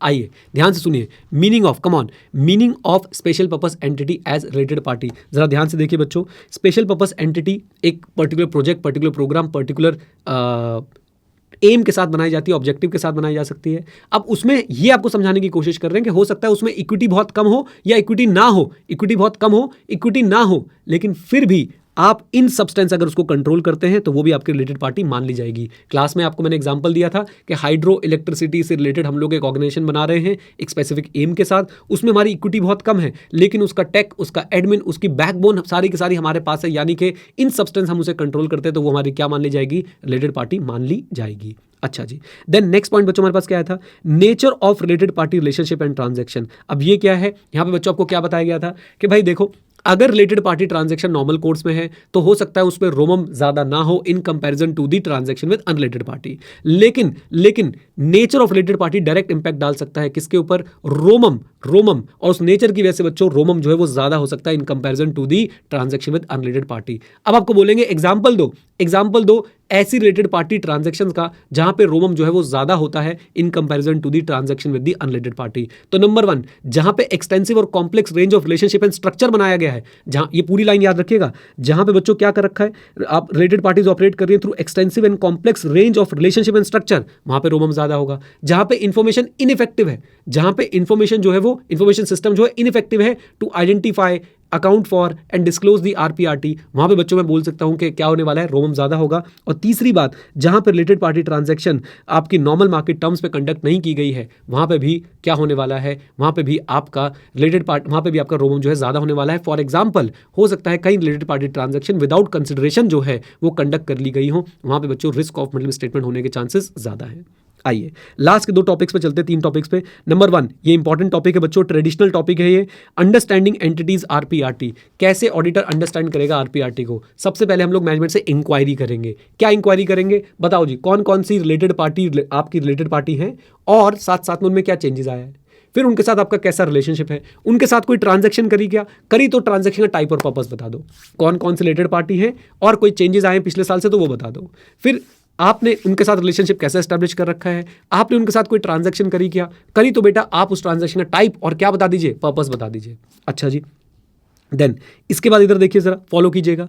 ऑडिटर बच्चों और क्या इंक्वायर करता है, ऑडिटर मैनेजमेंट से कंट्रोल्स की इंक्वायरी करता है। ऑडिटर मैनेजमेंट से क्या करता है, कंट्रोल्स की इंक्वायरी करता है। थोड़ा एक्सटेंड करने के लिए मैनेजमेंट से others with in the entity वो क्या करेगा, रिस्क असेसमेंट प्रोसीजर लगाएगा। क्या फॉर अंडरस्टैंडिंग दी कंट्रोल, के कंट्रोल हैं आरपीआरटी को लेके, आरपीआरटी को लेके कौन से कंट्रोल, जो आरपीआरटी को आइडेंटिफाई, अकाउंट फॉर और डिस्क्लोज करते हो as per the applicable financial reporting framework, जो ऑथराइज और अप्रूव करते हो सिग्निफिकेंट ट्रांजैक्शन और अरेंजमेंट विद दी आरपीआरटी, और जो ऑथराइज और अप्रूव करते हो significant transaction and relationship with RPRT outside the normal course of business. याद आ रही है बातें, कंट्रोल्स 3 चीज पे, जो कंट्रोल्स आइडेंटिफाई, अकाउंट फॉर और डिस्क्लोज करते हो आरपीआरटी को एज पर एएफआरएफ, जो कंट्रोल्स अकाउंट फॉर और ऑथराइज करते हो, अप्रूव करते हो significant related party transaction arrangement, और जो कंट्रोल्स अप्रूव और ऑथराइज करते हो significant related party transaction arrangement outside the normal course of business. Done. आइए देन फ्लो बेस्ड टॉपिक बच्चों, फ्लो बेस्ड टॉपिक याद है आप लोगों को, consideration specific to smaller entities bye auditor, भूल के मत जाइएगा, बहुत आसान है बच्चों। आरपीआरटी को लेके क्या कंसिडरेशन है जो ऑडिटर को दिमाग में रखनी है इन केस ऑफ स्मॉलर एंटिटीज, तो मैं क्या कंसिडरेशन दिमाग में रखने वाला हूं। Number 1, control environment smaller entity में कैसा होता है, थोड़ा अच्छे से मार्क करते हैं डिफरेंट कलर से। हाँ जी, कंट्रोल एनवायरमेंट स्मॉलर एंटिटी में कैसा होता है, डिफरेंट होता है। टीसीडब्ल्यूजी में आउटसाइड मेंबर नहीं होता है, और गवर्नेंस बच्चों कौन देख रहा होता है, ओनर और मैनेजर ही देख रहा होता है। स्मॉलर एंटिटी में कंट्रोल एनवायरमेंट डिफरेंट होता है, आउटसाइड मेंबर टीसीडब्ल्यूजी में नहीं होता है, और गवर्नेंस जो है वो ओनर मैनेजर देख रहा होता है। कंट्रोल स्मॉलर एंटिटी में बच्चों कैसा होता है, कंट्रोल कैसा होता है मुझे बता दीजिए, कंट्रोल एक्टिविटीज कैसी होती हैं, लेस फॉर्मल होती हैं, कम ऑन, लेस फॉर्मल होती हैं, और डॉक्यूमेंटेड प्रोसेस जो है वो आरपीआरटी के रिलेशन में हो सकता है एग्जिस्ट ना करे। ओनर मैनेजर की वजह से रिस्क बढ़ भी सकता है, कम ऑन, मिटिगेट भी हो सकता है रिस्क, और रिस्क इंक्रीज भी हो सकता है, रिस्क मिटिगेट भी हो सकता है, कम भी हो सकता है, रिस्क इंक्रीज भी हो सकता है। अब आते हैं मेन पार्ट पे, ऑडिटर ऐसे केस में क्या करेगा, management inquiry, observation of oversight and document inspection. इसी तरह से बच्चों ने आपको कुछ कीवर्ड्स मार्क कराए थे, पूरा का पूरा फ्लो माइंड में रख लीजिए। स्मॉलर एंटिटीज केस में स्पेसिफिक कंसिडरेशन क्या है, नंबर 1, इनका कंट्रोल एनवायरमेंट जो है वो डिफरेंट होता है, टीसीडब्ल्यूजी बाहर से नहीं होते हैं, ओनर मैनेजर जो है सारी गवर्नेंस के लिए रिस्पॉन्सिबल होता है। A B, control activities less formal होती हैं, डॉक्यूमेंटेड प्रोसेस नहीं होते तो डील विद आरपीआरटी। फिर ओनर मैनेजर की वजह से रिस्क मिटिगेट भी हो सकता है, रिस्क इंक्रीज भी हो सकता है। ऑडिटर आरपीआरटी को लेकर मैनेजमेंट की इंक्वायरी करेगा, ऑब्जर्वेशन ऑफ ओवरसाइट करेगा, और साथ साथ में डॉक्यूमेंट को इंस्पेक्ट भी करेगा। खुश हो जाइए बच्चों, आखिरी टॉपिक पे आ गए, डायरेक्ट क्वेश्चन बनेगा, वो रिकॉर्ड्स और डॉक्यूमेंट्स बताओ जिससे आपको इंफॉर्मेशन मिलेगी about the related party relationship and transaction. Auditor को ड्यूरिंग द ऑडिट अलर्ट रहना चाहिए, प्रोफेशनल स्केप्टिसिज्म एक्सरसाइज करना चाहिए आरपीआरटी को लेके, कौन से डॉक्यूमेंट्स हैं, कौन से वो बुक्स हैं, कौन सी वो रिकॉर्ड्स हैं जिनसे उन्हें आरपीआरटी की इंफॉर्मेशन मिल सकती है। क्या बच्चों ये आप बिना देखे मुझे बता सकते हैं, मैं तो बता सकता हूं, आ जाओ जरा चैट में बताने की कोशिश करते हैं। पहले चार बच्चों, इनकम टैक्स वाले, रेगुलेटर वाले, सिक्योरिटी रेगुलेटर वाले, और आपके कॉन्फ्लिक्ट ऑफ इंटरेस्ट वाली स्टेटमेंट, ये सब लॉ से रिलेटेड थे, राइट। अगले 4 बच्चों कैसे थे, कॉन्ट्रैक्ट, इनवॉइस। पहला कॉन्ट्रैक्ट किसके साथ, मैनेजमेंट टीसीडब्ल्यूजी के साथ, कम ऑन, पहला कॉन्ट्रैक्ट किसके साथ, मैनेजमेंट टीसीडब्ल्यूजी के साथ। दूसरा कॉन्ट्रैक्ट किसके साथ, दूसरा कॉन्ट्रैक्ट में क्या था बच्चों, contract outside the normal course of business. फिर कॉन्ट्रैक्ट रीनेगोशिएटेड, और invoice from the professional adviser. हाँ जी, invoice from the professional adviser. Class में ही याद हो जाता है कि नहीं, मुझे बता दो, एक बार येस या नो लिख दो चैट में जल्दी से। क्लास में ही, ड्यूरिंग द क्लास ही हमने याद कर लिया था, मेरे हिसाब से तो बच्चों हमने क्लास में से 6-7 बार रिवाइज भी कर लिया, याद भी कर लिया, फ्लो भी बनवा दिया। आखिरी 4 बता दो बच्चों, कागज देखेंगे, कागज, इंटरनल ऑडिटर की रिपोर्ट देखने वाले हैं, रजिस्टर ऑफ शेयर होल्डर देखने वाले हैं, लाइफ इंश्योरेंस पॉलिसी देखने वाले हैं, एंड रजिस्टर ऑफ इन्वेस्टमेंट देखने वाले हैं। और बताओ तुम्हें क्या चाहिए बच्चों। कभी कभी ऐसे मन में आता नहीं है कि अगर कोई मुझे ऑडिट ढंग से याद कराता है, मैं पैसे तो कितने मर्जी दे दूंगा, देखो कम पैसों में भी आपको याद करा रहा हूं मैं, टेंशन मत लो। तुम बस एक काम करो, तुम बस मेहनत करो बच्चों, जो क्लास में याद कराया जा रहा है उसे अच्छे से रिवाइज करो, और उसके बाद अच्छे से लिख के आ जाओ एग्जाम के अंदर। हो गया टॉपिक कंप्लीट। ये वो डॉक्यूमेंट्स हैं, ये वो बच्चों रिकॉर्ड्स हैं जिनसे आपको आरपीआरटी के बारे में पता चल सकता है। क्या बोलती पब्लिक, आ जाओ। क्वेश्चंस का भी बच्चों ओवरव्यू दे दूं रिवीजन वीडियो में। अरे सर नेकी और पूछ, हाँ बेटा, लो भाई लो। नवंबर 2023 में बच्चों अगर आप देखें तो आपके लिए क्वेश्चन पूछा गया था, और ये क्वेश्चन कहाँ से पूछा गया था, यही आप लोगों को बताया गया था कि देखो भाई रिलेटेड पार्टी जो है नॉर्मल कोर्स में होती हैं तो उसमें रिस्क ज़्यादा नहीं होता है। और आपने ये बताना था कि भाई देखो रिलेटेड पार्टी का कुछ नेचर है जिसकी वजह से आपको हो सकता है पता चले कि भाई रिलेटेड पार्टी कैसी थी। एक बार पूरा क्वेश्चन पढ़ देता हूँ आपके लिए। Nature of related party relationship and transaction in some circumstances में give to high risk of middle statement. तो आपको एग्जाम्पल देने उन आरपीआरटी के जहाँ पे high risk of middle statement हो जाता है। और ये क्या हमने पढ़ लिए थे, अभी तो पढ़ के आ रहे हैं। Extensive and complex range of relationship and structure, information system ineffective and not conducted in normal market terms. आ जाइए। Then how can auditor verify the existence of RPRT. तो बेटा ये डॉक्यूमेंट देखने थे, मैंने आपको ये कवर करा दिए, बोलो हाँ के ना। अभी तो हमने रिवाइज करे। फिर बच्चों हम लोगों ने देखा ये क्वेश्चन मुझे ऐसा लगता है आपके कोर्स में, न्यू कोर्स में एग्जिट दे दिया गया इस क्वेश्चन को, इस टॉपिक को ही हटा दिया गया आपके स्टडी मैट से, तो इसको आपको पढ़ने की जरूरत नहीं है। देन उसके बाद हमने बच्चों करेक्ट इनकरेक्ट देखा। All entities are under common control by state, ये तो हमने क्लास में डिस्कस कर लिया था। अगर कोई एंटिटी कॉमन कंट्रोल में है स्टेट के साथ तो क्या वो रिलेटेड पार्टी है by default? Answer is no, related party by default नहीं है। आपको देखना पड़ेगा सिग्निफिकेंट ट्रांजैक्शन और सिग्निफिकेंट रिसोर्स शेयरिंग हो रही है तो वो रिलेटेड पार्टी है। In the context of related party, ये बच्चों बड़ा इंपॉर्टेंट क्वेश्चन है language wise. Potential effect of inherent limitation on auditor's ability to detect misstatement are greater. Correct. Related party के केस में ऑडिटर थोड़ा ज्यादा बेबस फील करता है, ऑडिटर की ability to detect misstatement पे ज्यादा इंपैक्ट रहता है इनहेरेंट लिमिटेशन का। करेक्ट। आ जाइए। मल्टीपल चॉइस क्वेश्चन बच्चों एक ही था, हमने देख लिया था। Auditor finding during the course of an audit that entity has entered into many related party transaction which of the following is true. तो बहुत सिंपल है कि भाई साहब इसकी वजह से क्या हो सकता है, the risk that management may override control in respect of related party is what, higher. Okay done, बोलिए। चलिए जी चलिए, ये हमारी रिवीजन भी कंप्लीट हो गई है। All the best.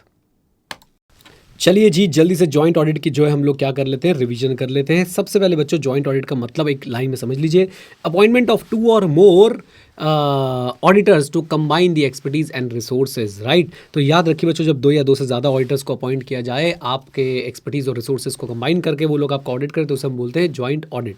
ऐसे बोल सकते हैं कि मल्टीपल फर्म और इंडिविजुअल्स को जब अपॉइंट किया जाए।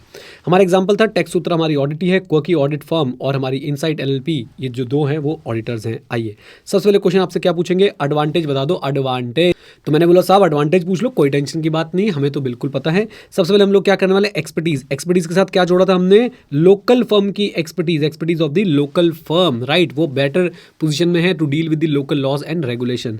फिर उसके बाद जब 2 मिल गए तो बच्चों क्या होगा, म्यूचुअल कंसल्टेशन होगी, लोअर वर्कलोड। पहले तो ऐसा कैसे याद करेंगे, इसको ऐसे छोड़ देते हैं यहाँ पे, अपने तरीके से याद करते हैं जैसे क्लास में याद किया था। म्यूचुअल 2 मिल गए तो म्यूचुअल कंसल्टेशन होगी, क्वालिटी सुधरेगी, सर्विस सुधरेगी, क्वालिटी परफॉर्मेंस सुधरेगी, इंप्रूव सर्विस मिलेगी क्लाइंट को। फिर लोहा है ना, लोहा, low workload, low staff development cost, low cost to carry out the work and healthy competition. हाँ से हेल्दी कॉम्पिटिशन।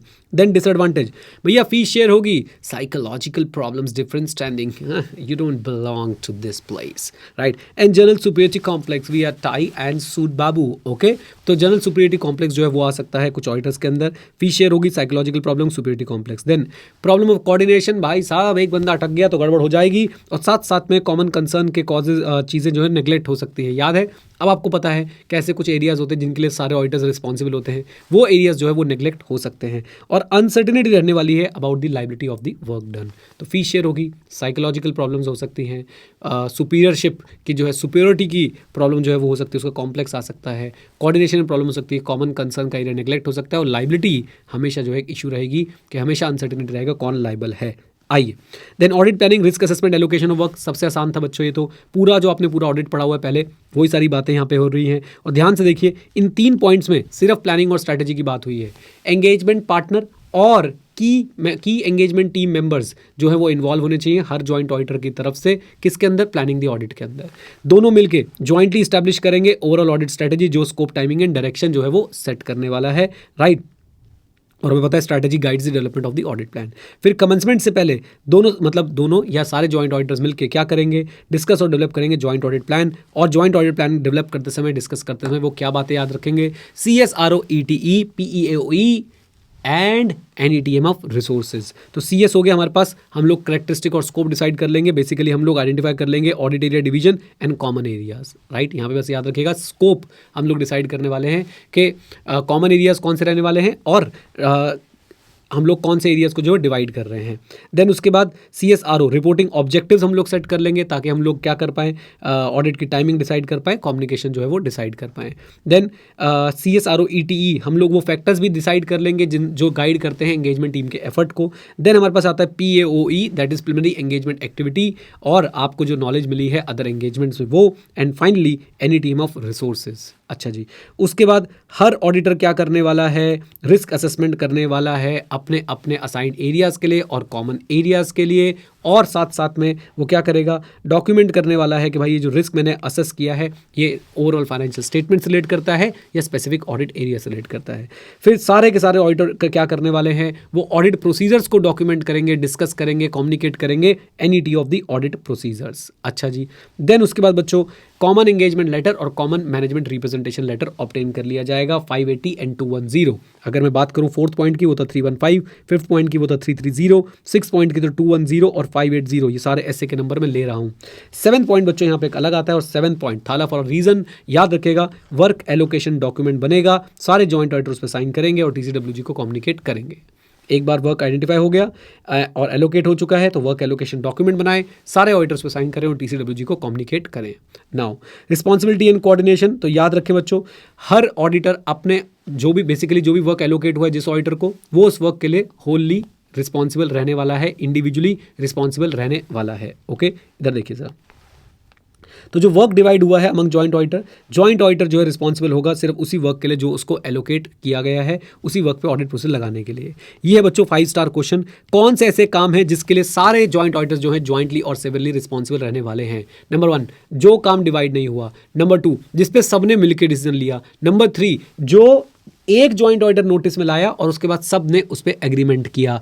ओके, फिर से जो डिवाइड नहीं हुआ, जिस पे सब ने मिलकर डिसीजन लिया, जो किसी एक के नोटिस में आया और फिर सब ने मिलकर उस पर जो है एग्रीमेंट किया। फिर उसके बाद financial statement are as per relevant statute, financial statement are as per applicable financial reporting framework, audit report is as per relevant statute, is as per the standards of auditing and pronouncement issued by ICAI। तो FSFS audit report AR।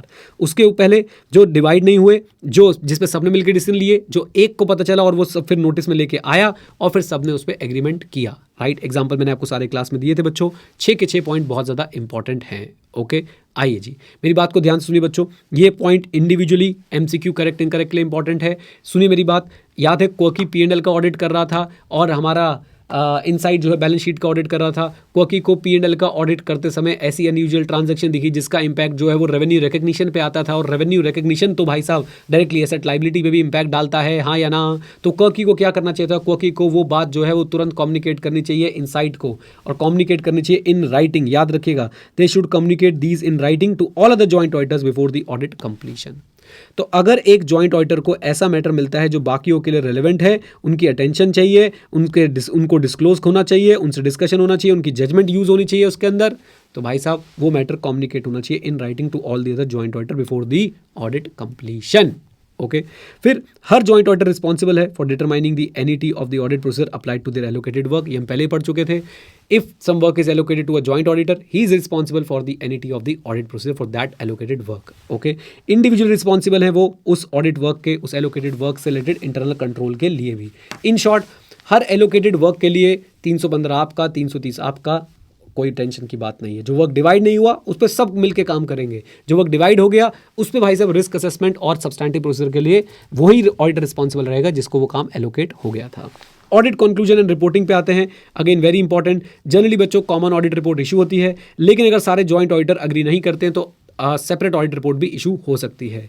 एक बात ध्यान दीजिएगा, क्या एक joint auditor bound होता है, यानी कि एक जॉइंट ऑडिटर हाथ जोड़ देगा अगर मेजॉरिटी ऑफ जॉइंट ऑडिटर एक पर्टिकुलर ओपिनियन दे रहे हैं उनके आगे? Answer is no. A joint auditor is not bound by the views of the majority of the joint auditor.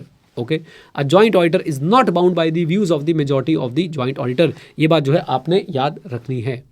Okay, लीजिए, then audit report by joint auditor shall make, ये बहुत important बात है। जो जॉइंट ऑडिटर्स हैं उनकी अब क्या होगा, मान लीजिए 2 ही ऑडिटर थे, दोनों अलग अलग रिपोर्ट दे रहे हैं, तो हर रिपोर्ट में दूसरे जॉइंट ऑडिटर की रिपोर्ट का रेफरेंस आएगा। 2 ऑडिटर थे, दोनों अलग रिपोर्ट दे रहे हैं, हर रिपोर्ट में दूसरे जॉइंट ऑडिटर की रिपोर्ट का रेफरेंस जो है वो आएगा। Audit report by joint auditor shall make reference to the separate report issued by other joint auditor and separate audit report shall also give reference to the audit report issued by the joint auditor. In simple words, every report issued by different joint auditor shall refer the other report issued by the other joint auditors.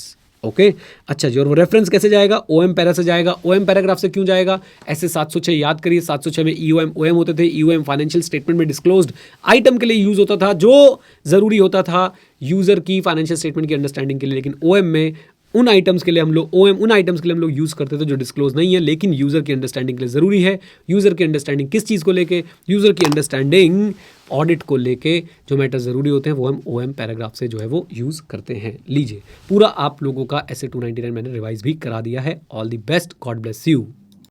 Okay आज हम लोग बच्चों बात करते हैं S A 710 पे। 710 बच्चों किससे डील करता है? कंपैरेटिव इन्फॉर्मेशन से। कंपैरेटिव इन्फॉर्मेशन दो होती हैं, कौन कौन सी? Corresponding figure and comparative financial statement. Okay इससे पहले बच्चों मैं आगे बढ़ूं, आप लोगों को ना एक बार सीधा सीधा क्वेश्चन से एक लाइन पढ़ा देता हूं, क्योंकि ये लाइन बार बार यूज हो रही है। तो नेचर ऑफ कंपैरेटिव इन्फॉर्मेशन जो है, ध्यान से रखिएगा बच्चों, nature of comparative information presented depends on the requirement of एएफआरएफ।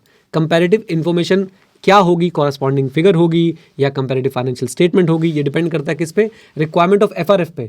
दो अप्रोच है बच्चों ऑडिटर के पास रिपोर्टिंग को लेके, वो दो अप्रोच हमने बहुत अच्छे से पढ़नी है। और दो अप्रोच क्या क्या है याद रखिएगा।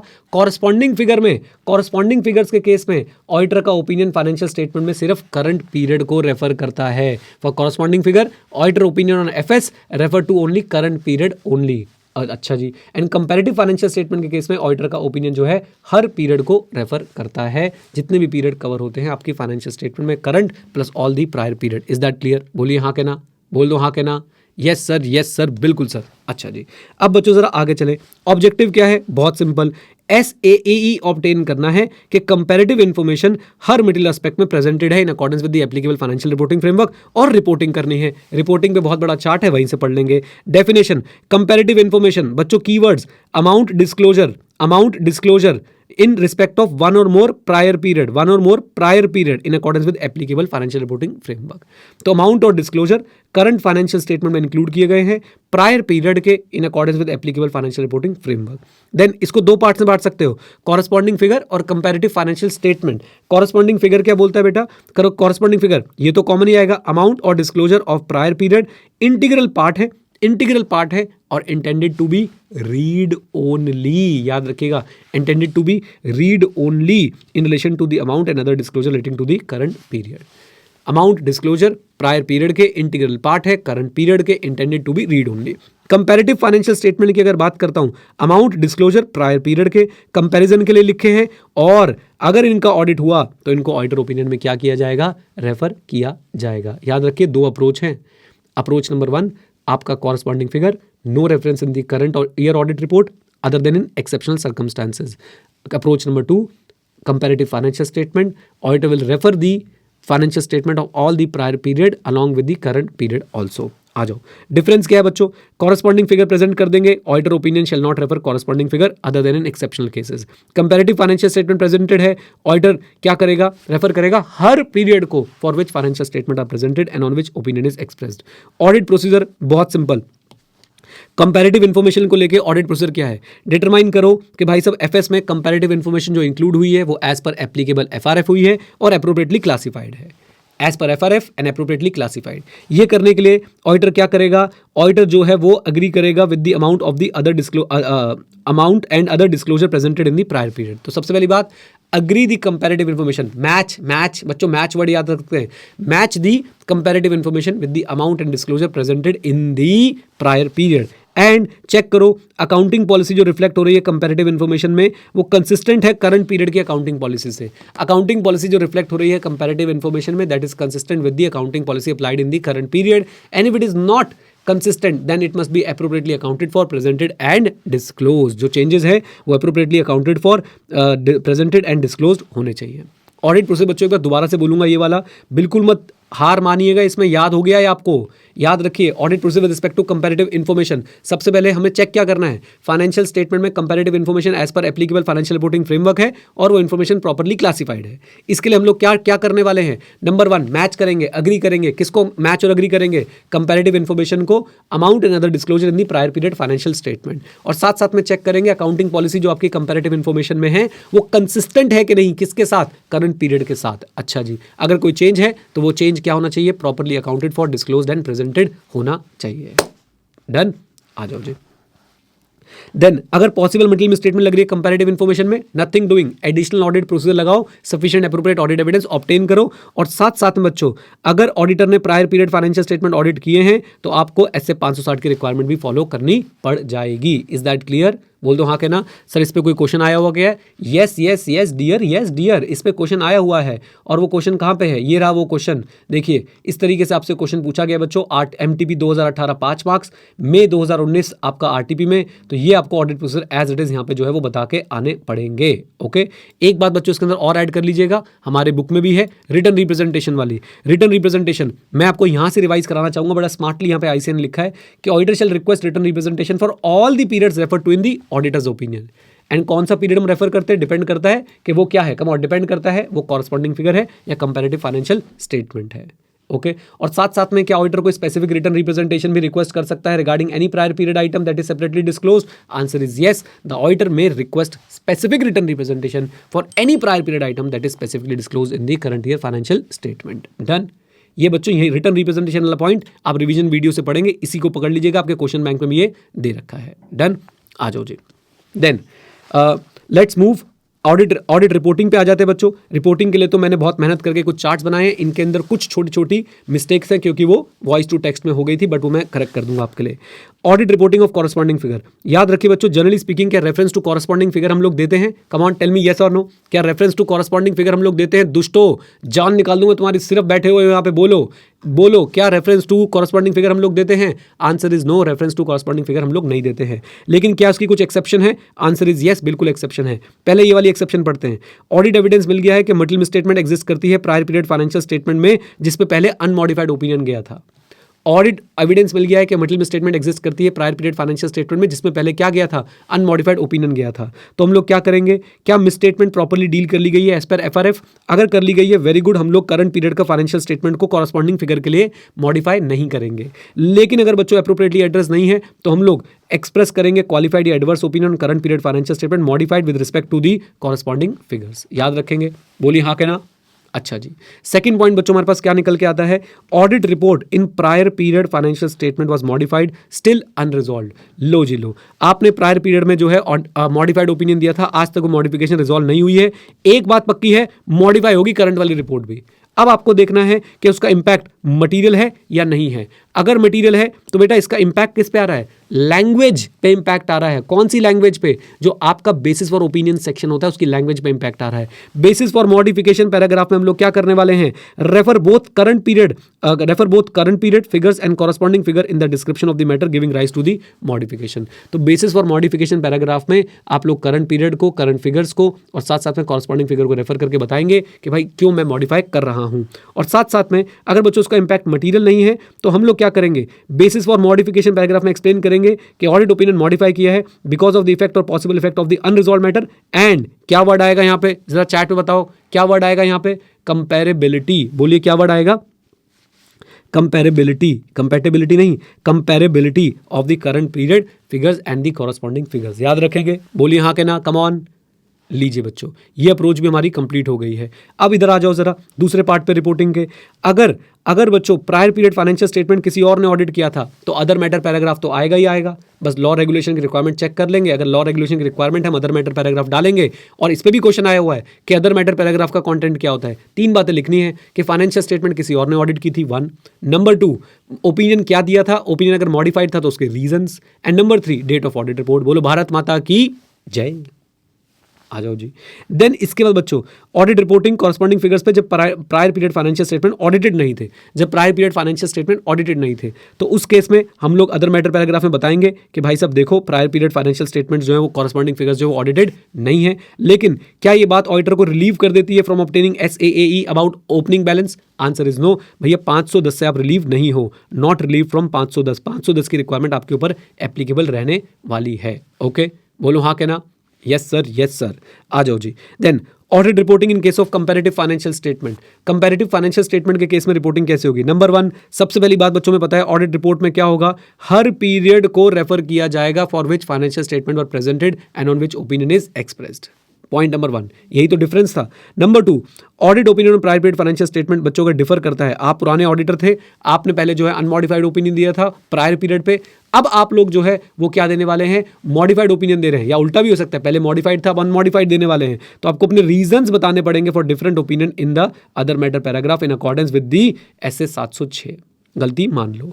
अच्छा जी, प्रायर पीरियड किसी और ने ऑडिट किया था, तो पहले तो बेटा अदर मैटर पैराग्राफ वाली रिक्वायरमेंट बिल्कुल सेम है, 3 बातें आएंगी। फाइनेंशियल स्टेटमेंट किसी और ने ऑडिट करी थी, कम ऑन, फिर type of opinion, reason for opinion and date of audit report. अच्छा जी, अगर मटेरियल मिसस्टेटमेंट है प्रायर पीरियड के अंदर, अगर मटेरियल मिसस्टेटमेंट है प्रायर पीरियड के अंदर और प्रीडिसेसर ऑडिटर प्रीवियसली जो है वो रिपोर्ट कर रहा था विदाउट मॉडिफिकेशन, फिर से मटेरियल मिसस्टेटमेंट है प्रायर पीरियड के अंदर और प्रीडिसेसर ऑडिटर ने तो भाई साहब विदाउट मॉडिफिकेशन रिपोर्ट कर दिया था, तो करंट ऑडिटर किसको बताएगा, एप्रोप्रिएट लेवल ऑफ मैनेजमेंट और TCWG को जाके बताएगा। प्रीडिसेसर ऑडिटर को मैनेजमेंट को बोलेगा कि प्रीडिसेसर ऑडिटर को इन्फॉर्म कर दो। प्रीडिसेसर ऑडिटर फाइनेंशियल स्टेटमेंट को अमेंड कर देगा, वेरी गुड, तो नई ऑडिट रिपोर्ट भी वो इशू कर देगा और मैं जो है अपने सिर्फ करंट पीरियड पे काम कर लूंगा। ओके, ये वाली बात दोबारा रिपीट कर देता हूं। मटेरियल मिसस्टेटमेंट है किसके अंदर, मटेरियल मिसस्टेटमेंट है बच्चों प्रीडिसेसर और मटेरियल मिसस्टेटमेंट है आपके प्रायर पीरियड फाइनेंशियल स्टेटमेंट के अंदर, लेकिन प्रीडिसेसर ऑडिटर ने क्या इशू कर दिया है, प्रीडिसेसर ऑडिटर ने क्लीन ओपिनियन जो है वो इशू कर दिया है। तो आप पहले TCWG मैनेजमेंट को बताएंगे, उनसे रिक्वेस्ट करेंगे कि प्रीडिसेसर ऑडिटर को इन्फॉर्म कर दो। अगर अब प्रायर पीरियड की फाइनेंशियल स्टेटमेंट अमेंड हो गई तो प्रीडिसेसर ऑडिटर नई रिपोर्ट इशू कर देगा, आप सिर्फ करंट पीरियड पे काम कर लेंगे। Is that clear? आ जाओ। Then prior period financial statement, prior period financial statement not audited, prior period financial statement not audited, तो उस केस में क्या होगा, auditor shall state in other matter paragraph that corresponding figures are not audited. Auditor को लिखना पड़ेगा कि देखो भाई कॉरस्पॉन्डिंग फिगर जो है वो ऑडिटेड नहीं है, लेकिन क्या ऑडिटर की 510 से छुट्टी हो गई? Answer is no, auditor is not relieved from obtaining SAAE that OB do not contain misstatement that materially affect the current period financial statements. Done. लीजिए बच्चों, ये हमारा ऐसे जो है रिवाइज हो गया है। क्वेश्चंस बच्चों मैंने आपको बातों बातों में सारे दिखा दिए हैं। अच्छा, एक बात मैं आपको और बता दूं बच्चों, 2-3 बातें। कल भी मैंने एक वीडियो डाला था, उसके नीचे एक बच्चे ने कमेंट किया है कि हमारे टीचर ने तो चैप्टर 5 छुड़वा ही दिया है। करंट सिलेबस में भी देखो टीचर्स ऐसा कर रहे हैं, चैप्टर कह रहे सिर्फ डिस्क्लोजर्स कराए। मैंने कहा हमें दे दो उसकी वीडियो, डिस्क्लोजर हमने नहीं कराए हैं।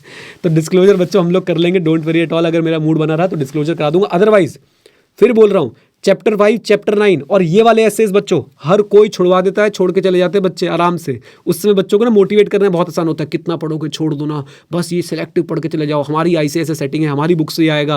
और फिर बच्चों एग्जाम में क्या होता है,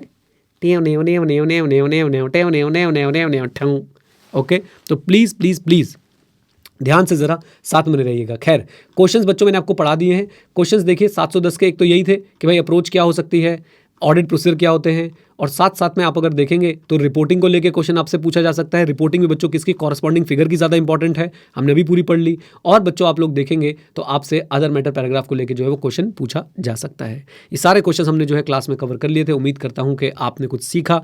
ये एसेस थोड़े टेक्निकल हैं, लेकिन फिर भी बच्चों मैं कोशिश करता हूँ कि आप लोगों को संयम से 2-2, 3-3, 4-4 बार पढ़ा के, क्वेश्चंस दिखा के, क्लास में रिवाइज करा के आपको तैयार कर दूँ एग्जाम के लिए।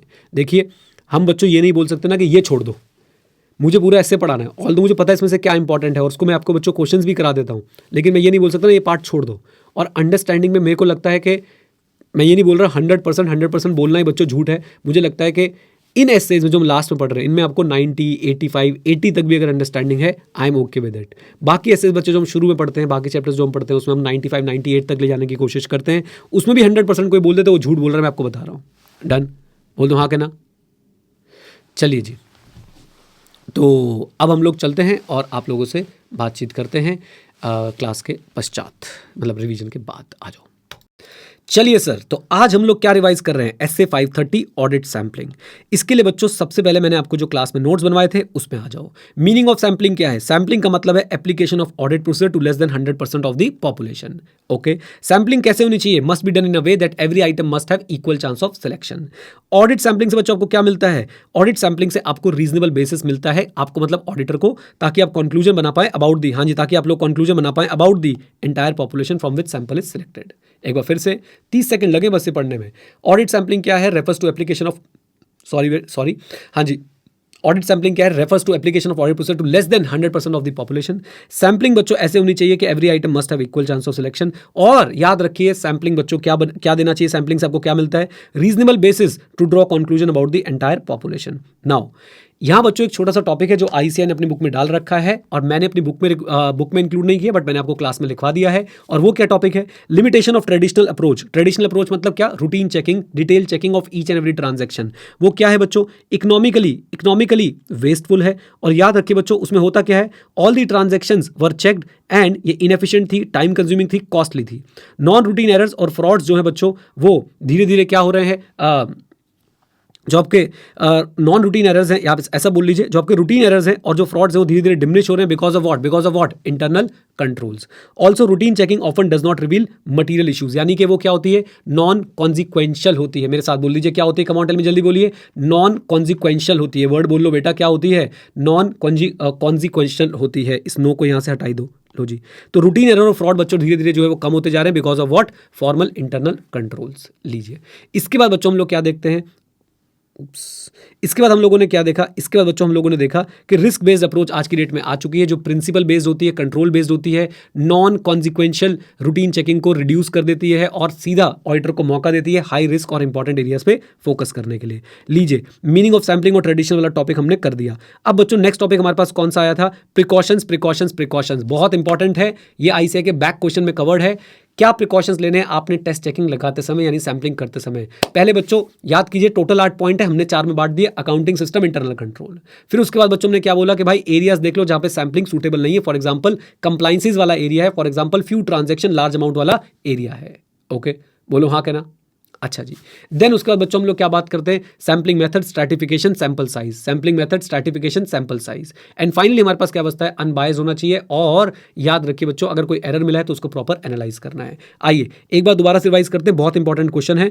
अगर आप लोग टेस्ट चेकिंग अच्छे से करना चाहते हैं, सैम्पलिंग अच्छे से करना चाहते हैं, तो आप लोग क्या करने वाले हैं? जल्दी बता दीजिए। अकाउंटिंग सिस्टम, इंटरनल कंट्रोल को चेक करो। एरियाज देखो जहां पे सैम्पलिंग अप्लाई नहीं हो सकती। फिर sampling method, stratification, sample size. And finally unbiased sampling करें और एरर्स का प्रॉपर एनालिसिस आप लोग कर लीजिए। इसको बच्चों हमने बुक से कहां से कवर किया था? ये लिखे हैं वो 8 के 8 पॉइंट, जो बहुत इंपॉर्टेंट है। फिर आगे हम लोग अगले टॉपिक पे कि पॉपुलेशन क्या होता है। पॉपुलेशन मतलब entire set of data, complete set of data, जिसमें से हमने क्या किया है? सैंपल सेलेक्ट किया है और जिसके लिए ऑडिटर क्या निकालना चाहता है? कंक्लूजन निकालना चाहता है। कैरेक्टरिस्टिक की बात करते हैं बच्चों, कैरेक्टरिस्टिक है 3: एप्रोप्रिएटनेस, कंप्लीटनेस, रिलायबिलिटी। एप्रोप्रिएटनेस की अगर बात करते हैं तो एप्रोप्रिएटनेस का सिंपल मतलब है कि आपकी पॉपुलेशन जो है वो रेलेवेंट होनी चाहिए। हाँ जी, आपकी पॉपुलेशन जो है वो रेलेवेंट होनी चाहिए। और एप्रोप्रिएटनेस का इंपैक्ट डायरेक्शन ऑफ टेस्टिंग पे भी आता है। एग्जांपल याद रखिए बच्चों, अगर आप ओवर स्टेटमेंट चेक करना चाहते हैं, मयूरी सुन लो, अगर आप ओवर स्टेटमेंट चेक करना चाहते हो तो पॉपुलेशन जो है वो आपके लिए क्या होगी? अकाउंट्स पेबल लिस्टिंग होगी। लेकिन अगर आप लोग अंडर स्टेटमेंट चेक करना चाहते हैं तो पॉपुलेशन अकाउंट पेबल की लिस्टिंग से कोई फायदा नहीं होगा। आपको क्या चेक करना पड़ेगा? सब्सिक्वेंट जो पेमेंट हुई है, unpaid invoices, supplier statement, unmatched receiving reports, यानी आपको डॉक्यूमेंट्स पकड़ के जो है वो रिकॉर्ड्स पे पहुंचना पड़ेगा, तभी काम हो पाएगा, अदरवाइज काम नहीं हो पाएगा। देखिए, ओवर स्टेटमेंट के लिए आपकी डायरेक्शन क्या होती है? आप लिस्ट लेते हैं और उसके बाद जो है वो रिकॉर्ड्स पे जाते हैं, राइट। और अदरवाइज आपको रिकॉर्ड्स पकड़ के चेक करना पड़ेगा ये रिकॉर्ड हुआ, ये आपके फाइनेंशियल स्टेटमेंट में है या नहीं है। तो डायरेक्शन ऑफ टेस्टिंग पे भी आपके एप्रोप्रिएटनेस का इंपैक्ट आता है। Now let's talk about completeness. Completeness क्या है बच्चों? Completeness, conclusion about the entire population तभी आप ड्रॉ कर सकते हैं जब पॉपुलेशन क्या है? कंप्लीट है। अगर आप लोग जो है आप लोग जो है क्लाइंट के परचेजेस को लेकर कंक्लूजन बनाना चाहते हैं और सारी परचेजेस अगर रिकॉर्डेड नहीं है तो आपका कंक्लूजन जो है वो सही नहीं होगा। रिलायबल, याद रखिए बच्चों, आपको पॉपुलेशन की रिलायबिलिटी भी टेस्ट करनी है। अगर पॉपुलेशन जो है वो रिलायबल नहीं है तो याद रखिएगा आपको पॉपुलेशन के जो कंक्लूजन है वो भी अच्छे नहीं मिलने वाले हैं और आपका सैंपल जो है वो रेलेवेंट नहीं होगा आपके ऑब्जेक्टिव के लिए। Okay, then let's talk about sampling unit. Sampling unit बच्चों पॉपुलेशन का वो इंडिविजुअल आइटम है, वो इंडिविजुअल आइटम्स है जिनको मिला के क्या बनाई जाती है? Population. Sampling unit are the individual items जिनको मिला के क्या बनाई जाती है? पॉपुलेशन। ओके, फॉर एग्जांपल मैंने आपको अपना एग्जांपल यहाँ पे दिखाया था, बहुत सिंपल सा एग्जांपल था। अगर हम बात करें सारी सेल ट्रांजैक्शन बच्चों पॉपुलेशन है, उसमें से आपने एक सेल इनवॉइस उठा लिया तो वो आपके लिए क्या बन जाएगी? रमेश, याद है रमेश, वेरी गुड, हाँ जी, सेल टू रमेश, वो आपके लिए क्या बन जाएगा? एक सैम्पलिंग यूनिट जो है वो बन जाएगा। लीजिए, इसके बाद बच्चों हम लोगों ने क्या देखा? इसके बाद हम लोगों ने देखा कि सैंपल का फ्लो जो है वो क्या है सैम्पलिंग प्रोसेस का। तो सबसे पहले सैंपल डिजाइन, फिर सैंपल साइज, फिर सैंपल सिलेक्शन।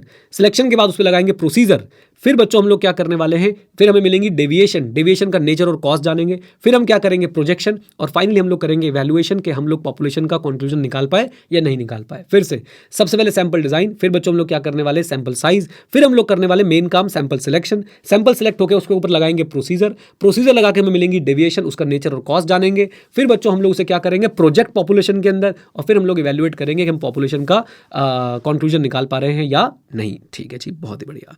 अच्छा जी, फिर बच्चों हम लोगों ने बात करी, इसी प्रोसेस को हमने आगे बढ़ाया, सैंपल डिजाइन पढ़ने की कोशिश करी। सैंपल डिजाइन बच्चों दुनिया को लगता है बहुत टफ है, बच्चों को छुड़वा दिया जाता है। मैं आपको बोल रहा हूं कि आपको सिर्फ क्या ध्यान रखनी है, आपको सिर्फ 5-6 बातें ध्यान रखनी है सैंपल को लेके, सैंपल डिजाइन को लेके। नंबर 1, पर्पस क्लियर होना चाहिए, कैरेक्टरिस्टिक ऑफ पॉपुलेशन क्लियर होनी चाहिए, ऑब्जेक्टिव क्लियर होना चाहिए, और प्रोसीजर पता होना चाहिए कौन से लगाने वाले हो। Purpose, characteristic, objective, procedure. For example हम लोग टेस्ट ऑफ डिटेल कर रहे हैं with regard to existence of the accounts receivable by external confirmation. देखो क्या लाइन बोली मैंने, हम लोग टेस्ट ऑफ डिटेल कर रहे हैं with regard to existence of accounts receivable with the help of external confirmation. तो पर्पस, कैरेक्टरिस्टिक, ऑब्जेक्टिव, प्रोसीजर बिल्कुल जो है मुझे अब यहाँ पे क्लियर है।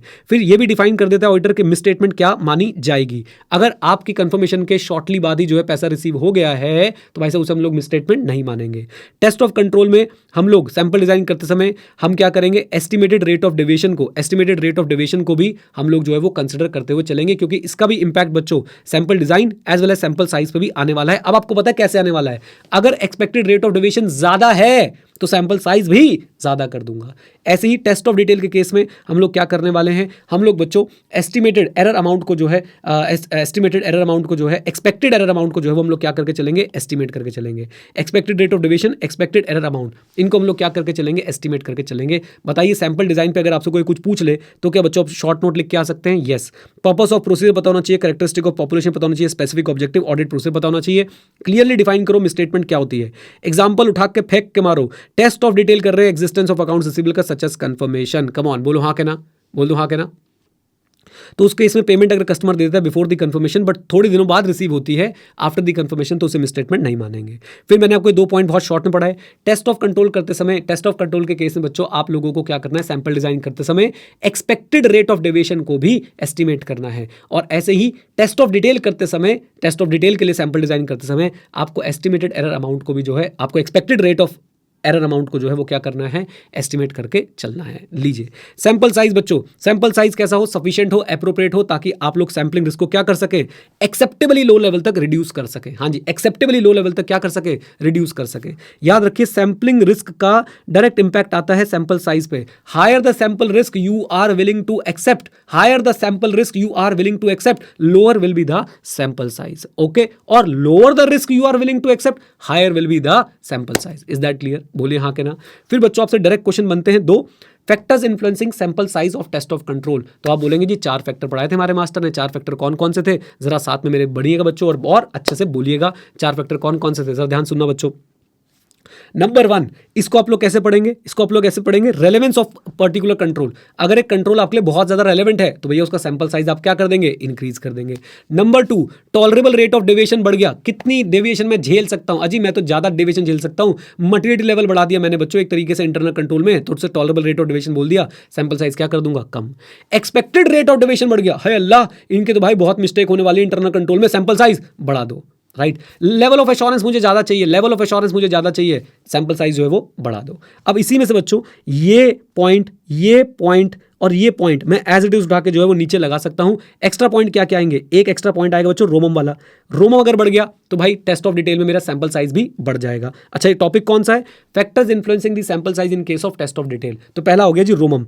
दूसरा बच्चों याद रखिए ये भी आपका एक यूनिक पॉइंट है कि आप एक असर्शन पे क्या मल्टीपल ऑडिट प्रोसीजर लगा के एविडेंस इकट्ठा कर पा रहे हो, एक असर्शन पे क्या आप मल्टीपल ऑडिट प्रोसीजर लगा के एविडेंस इकट्ठा कर पा रहे हो, अगर हाँ तो बच्चों वहां पे सैंपल साइज क्या कर दो, कम कर दो। उसके बाद एश्योरेंस वाला आ गया, टॉलरेबल मिसस्टेटमेंट वाला हो गया, एक्सपेक्टेड आपका मिसस्टेटमेंट वाला हो गया।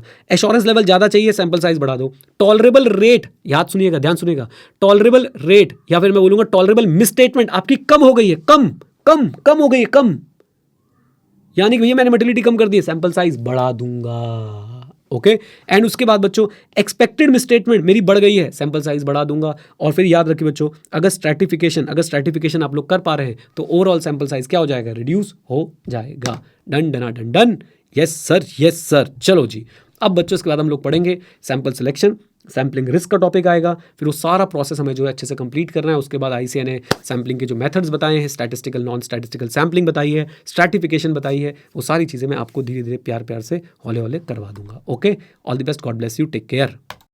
चलिए जी, सैम्पलिंग की रिवीजन को बच्चों बढ़ाते हैं आगे, और आज हम लोग कहाँ से शुरुआत करेंगे? सिलेक्शन ऑफ आइटम से, यानी कि सिलेक्टिंग दी सैंपल से। और सिलेक्शन में बच्चों सबसे पहले तो ध्यान रखना, every item must have equal chance of selection, right. Sampling की दो अप्रोच होती है, एक स्टैटिस्टिकल और एक जजमेंटल। हम लोग बच्चों कौन सी यूज, एक स्टैटिस्टिकल एक नॉन स्टैटिस्टिकल को आप जजमेंटल भी बोल सकते हैं। हम लोग बच्चों जनरली क्या यूज करते हैं? स्टैटिस्टिकल सैम्पलिंग यूज करते हैं, और स्टैटिस्टिकल सैम्पलिंग ये एश्योर कराती है that every item must have equal chance of selection. दो लाइन। तीसरी लाइन याद रखिए बच्चों, तीसरी लाइन याद रखिए, सैम्पलिंग यूनिट्स फिजिकल भी हो सकते हैं और मॉनिटर भी हो सकते हैं। आई होप मॉनिटरी यूनिट अब आपको क्लियर है बच्चों, यानी कि 1 रुपया is equal to 1 unit. 10 lakh के डेटर हैं तो 10 लाख आपके पास क्या है? सैंपल यूनिट है। और मॉनिटरी यूनिट सैम्पलिंग कैसे करते हैं, मैंने आपको ये भी सिखाने की कोशिश करी कि मॉनिटरी यूनिट सैम्पलिंग आप लोग कैसे करते हैं। अच्छा जी, देन उसका बच्चों याद रखिएगा, नॉन स्टैटिस्टिकल सैम्पलिंग में ऑडिटर क्या यूज करता है? प्रोफेशनल जजमेंट अपनी जो है वो यूज करता है। फिर इन दोनों लाइनों का क्रक्स क्या है? इन दोनों लाइनों का क्रक्स ये है कि भाई साहब अप्रोच कोई भी हो, आपका सैंपल क्या होना चाहिए? रिप्रेजेंटेटिव होना चाहिए। होता है कि नहीं वो बात अलग है। रिप्रेजेंटेटिव होना चाहिए किसका? एंटायर पॉपुलेशन का। वाई एंटायर पॉपुलेशन का रिप्रेजेंटेटिव होना चाहिए? Because auditor needs to draw the conclusion about the entire population. जैसा प्रॉमिस किया था बच्चों, 1 मिनट 15 सेकंड में ये वाला टॉपिक अब रिवाइज हो गया, लेकिन उसी बच्चे ने जिसने बच्चों मेरे साथ पहले 10-15 मिनट लगाए थे इसको समझने में। अब ठीक है, रिवीजन हो गई, लिख लोगे as it is 5-6 pointers? Yes sir. इसके बाद बच्चों हम लोग जंप करके कहाँ चले गए? हम लोग जंप करके चले गए बच्चों सैंपल सिलेक्शन मेथड में। सैंपल सिलेक्शन मेथड में सबसे पहले आता है रैंडम सैम्पलिंग। मारो भाई साहब उठा के वो line, every item must have equal chance of selection. Use of random number table, mainly divided into 2 parts. Part number 1 बच्चों simple random sampling, part number 2 stratified random sampling. Simple random sampling की बात करूं, मारो उठा के वो line, every item must have equal chance of selection. We use the random number table. Random number table लड़कों को याद कर लो, क्या है बेटा? Easy to use. उसके बाद क्या है? Simple to understand. ठीक है ना? बोलो हाँ के ना? बोलो। एंड साथ साथ में रिड्यूसेस द बायसनेस। हाँ जी, रिड्यूसेस द व्हाट? बायसनेस। लीजिए 3 लाइनें तो हमारी वहीं से वहीं निकल आई, बिल्कुल एकदम क्लियर। फिर उसके बाद हम लोग फिर बोल देंगे कि each item in a population selected by using random number table. और रैंडम नंबर टेबल बच्चों कैसे हो सकती है? कंप्यूटर की हेल्प से भी आप लोग यूज कर सकते हैं, या फिर और कोई रैंडम नंबर वे जो रैंडम वे जो है आप लोग निकाल सकते हैं किसी ना किसी थ्योरी पे बेस्ड, जिससे आप लोग क्या सेलेक्ट करेंगे? सैंपल सेलेक्ट करेंगे। ओके, बोलो हाँ के ना? कब सूटेबल है? जब बच्चों पॉपुलेशन कैसी होती है? होमोजीनियस होती है। एग्जाम्पल यही वाला दे के आ जाना, ऐसे खुश हो जाएगा। एग्जाम्पल दे के आ जाना, होमोजीनियस। मुझे बताइए 2 लाख से लेके आप 50,000 से लेके 2 लाख तक के डेटर्स हैं, ये होमोजीनियस है? या 500 से लेके 11.5 लाख तक के डेटर हैं, ये होमोजीनियस है? भैया 50,000 से लेके 2 लाख तक के डेटर्स हैं, ये आपके लिए होमोजीनियस पॉपुलेशन है। ओके, आ जाओ stratified sampling. Stratified sampling simple सी बात है, आप लोग क्या करते हैं? You divide the whole population into few subset और few separate groups which are known as what? Strata. Is that clear? Each strata is treated as a separate population. We draw sample from each strata. Come on, yes or no? Number of strata depends on auditor's professional judgment. Example, आपके पास जो है population है 500 रुपये से लेकर 11.5 लाख तक की, तो आप लोग क्या कर सकते हैं? आप लोग 10 लाख से ऊपर का एक ग्रुप बना सकते हैं, 7,75,000 1 रुपये से लेकर 10 लाख तक का एक ग्रुप बना सकते हैं। ऐसे ही बच्चों 5,50,000 1 से लेकर 7,75,000 तक का एक ग्रुप बना सकते हैं, 2,25,000 1 से लेकर 5,50,000 तक का एक, और 2,25,000 से कम का एक ग्रुप बना सकते हैं। एंड देन हर ग्रुप में से आप लोग क्या करेंगे? सैंपल सेलेक्ट करेंगे। क्या हर ग्रुप में से इक्वल सैंपल सेलेक्ट करेंगे? Answer is no. हम लोग क्या करने वाले बच्चों? हम लोग अब डिफरेंट परसेंटेज जो है, डिफरेंट परसेंटेज ऑफ आइटम जो है हर ग्रुप से सेलेक्ट करने वाले हैं। फॉर एग्जांपल एग्जैक्टली ऐसे लिख के आइएगा, जो आपका balance in excess of 10 lakh है उसमें से हम सारे सैंपल सेलेक्ट कर सकते हैं। जो आपका ये वाला बैलेंस है इसमें से 25% कर सकते हैं। जो सबसे कम आ रहा है उसमें से हो सकता है हम लोग सिर्फ 2% ही सेलेक्ट करें। इससे क्या होता है बच्चों? इससे क्या होता है? याद रखिए बच्चों, इससे आप लोग जो है वेट्स एलोकेट कर पाते हैं। कहाँ पे बहुत ज़्यादा कामयाब है? कहाँ पे बहुत ज़्यादा कामयाब है बच्चों स्ट्रैटिफाइड सैम्पलिंग? जहाँ पे पॉपुलेशन हाईली डाइवर्सिफाइड है, और it is nothing but simple extension of simple random sampling. The only difference is the entire population is not homogeneous and therefore it is divided into few subgroups known as strata. Okay, तो देखिए एक बार conclude करते हुए, stratification का मतलब क्या है? Dividing a heterogeneous population into homogeneous sub population where samples are drawn from each sub population. Done? बोलिए हाँ के ना? अच्छा जी, इंटरवल सैम्पलिंग और सिस्टमैटिक सैम्पलिंग, ये भी बच्चों ने बहुत अच्छे से सारा कुछ मैंने आपको एक्सेल में समझाया था। आप लोग क्या करते हैं, पॉपुलेशन साइज देखते हैं, सैंपल साइज देखते हैं, पॉपुलेशन साइज को सैंपल साइज से डिवाइड कर देते हैं, then you get sampling interval. Then आप पहला जो आपका जो सैम्पलिंग इंटरवल आया है, आप उसमें पहला सैंपल सेलेक्ट करते हैं रैंडम नंबर टेबल की मदद से, और फिर हर सैंपल को आप लोग सेलेक्ट करते हैं फर्स्ट सैंपल में सैम्पलिंग इंटरवल को ऐड करके। फॉर एग्जाम्पल आपका सैम्पलिंग इंटरवल था 50 का, तो आप मान लो आपके टोटल यूनिट्स थे 1000, आपका सैंपल साइज था 20, आपका सैम्पलिंग इंटरवल निकल के आया 50। अब फर्स्ट 50 में से आप लोग पहला सैंपल सेलेक्ट करेंगे रैंडम नंबर टेबल की मदद से, कंप्यूटराइज रैंडम नंबर टेबल की मदद से, और उसके बाद आप लोग क्या करेंगे, उसके बाद आप उस पहले सैंपल में लेटेस्ट से आपका सैंपल आया 25, तो 25 + 50 फिर 75 + 50, इस तरीके से आप अपने नेक्स्ट सैंपल्स जो है वो निकालते जाएंगे। Is that clear? यहां बच्चों 2-3 बातें जरूर मेंशन करके आइएगा। ऑडिटर को यह ध्यान रखना है कि पॉपुलेशन ऐसे स्ट्रक्चर ना हो कि वो क्या बना रही हो, कोई पैटर्न बना रही हो। पॉपुलेशन ऐसे स्ट्रक्चर ना हो कि वो क्या बना रही हो, कोई पैटर्न बना रही हो। ऐसा ना हो कि आपकी हर 50वीं सेल जो एक पर्टिकुलर ब्रांच को हो रही है। अगर बच्चों ऐसा हुआ तो आप conclusion about the entire population नहीं निकाल पाएंगे। Is that clear? बोलिए हाँ के ना, बोल दो, आ जाओ जी। तो याद रखें, every item must have equal chance of selection, वो प्रिंसिपल यहाँ पे भी जो है वो एप्लीकेबल हो रहा है। आइए, मॉनिटरी यूनिट सैम्पलिंग बच्चों, इसे हम लोग क्या बोलते हैं, value weighted selection. Value weighted selection मतलब यहाँ पे वैल्यूज को वेट दिया जाता है, हाई वैल्यू आइटम के सिलेक्ट होने के चांसेस जो है ज्यादा होते हैं। इसमें हम लोग करते क्या है, इसमें everything sample size, selection of sample and evaluation of sample results into monetary amount और is done in monetary amount. याद रखिए, एवरीथिंग, चाहे आपका सैंपल साइज है, चाहे आपका सैंपल सिलेक्शन है, चाहे आपका इवैल्यूएशन है, everything takes place in monetary amounts. याद कीजिए 10 लाख के आपके टोटल डेटर है, तो आपके लिए बच्चों 10 लाख जो है सैंपलिंग यूनिट्स हो गए। फिर आप लोग क्या करेंगे, अपना सैंपल साइज डिटरमाइन करते हैं, लेटेस्ट से 58 हमारे एग्जाम्पल में याद है आपको। फिर आप लोग अपना सैंपलिंग इंटरवल निकाल लेते हैं। याद रखिए बच्चों, यहाँ पे आपका सैंपल साइज जो आया है, सिलेक्शन जो हुई है, वो इवैल्यूएशन जो हो रही है, सब कुछ किस में हो रही है, मॉनिटरी यूनिट्स में जो है वो हो रही है। ओके, बाकी सारा काम इसमें कैसे होगा, बाकी सारा काम बच्चों इसमें वैसे ही होगा जैसे हम लोग स्ट्रैटिफाइड रैंडम सैंपलिंग में कर रहे थे। आपका फर्स्ट सैंपल आप लोग जो है रैंडमली सिलेक्ट करने वाले हैं, और उसके बाद आप लोग बाकी सैंपल्स को सैंपलिंग इंटरवल ऐड कर करके सिलेक्ट करते जाएंगे। बस याद रखिएगा, अब सिलेक्शन आप लोग फिजिकली नहीं कर रहे हैं, आप लोग मॉनिटरली कर रहे हैं।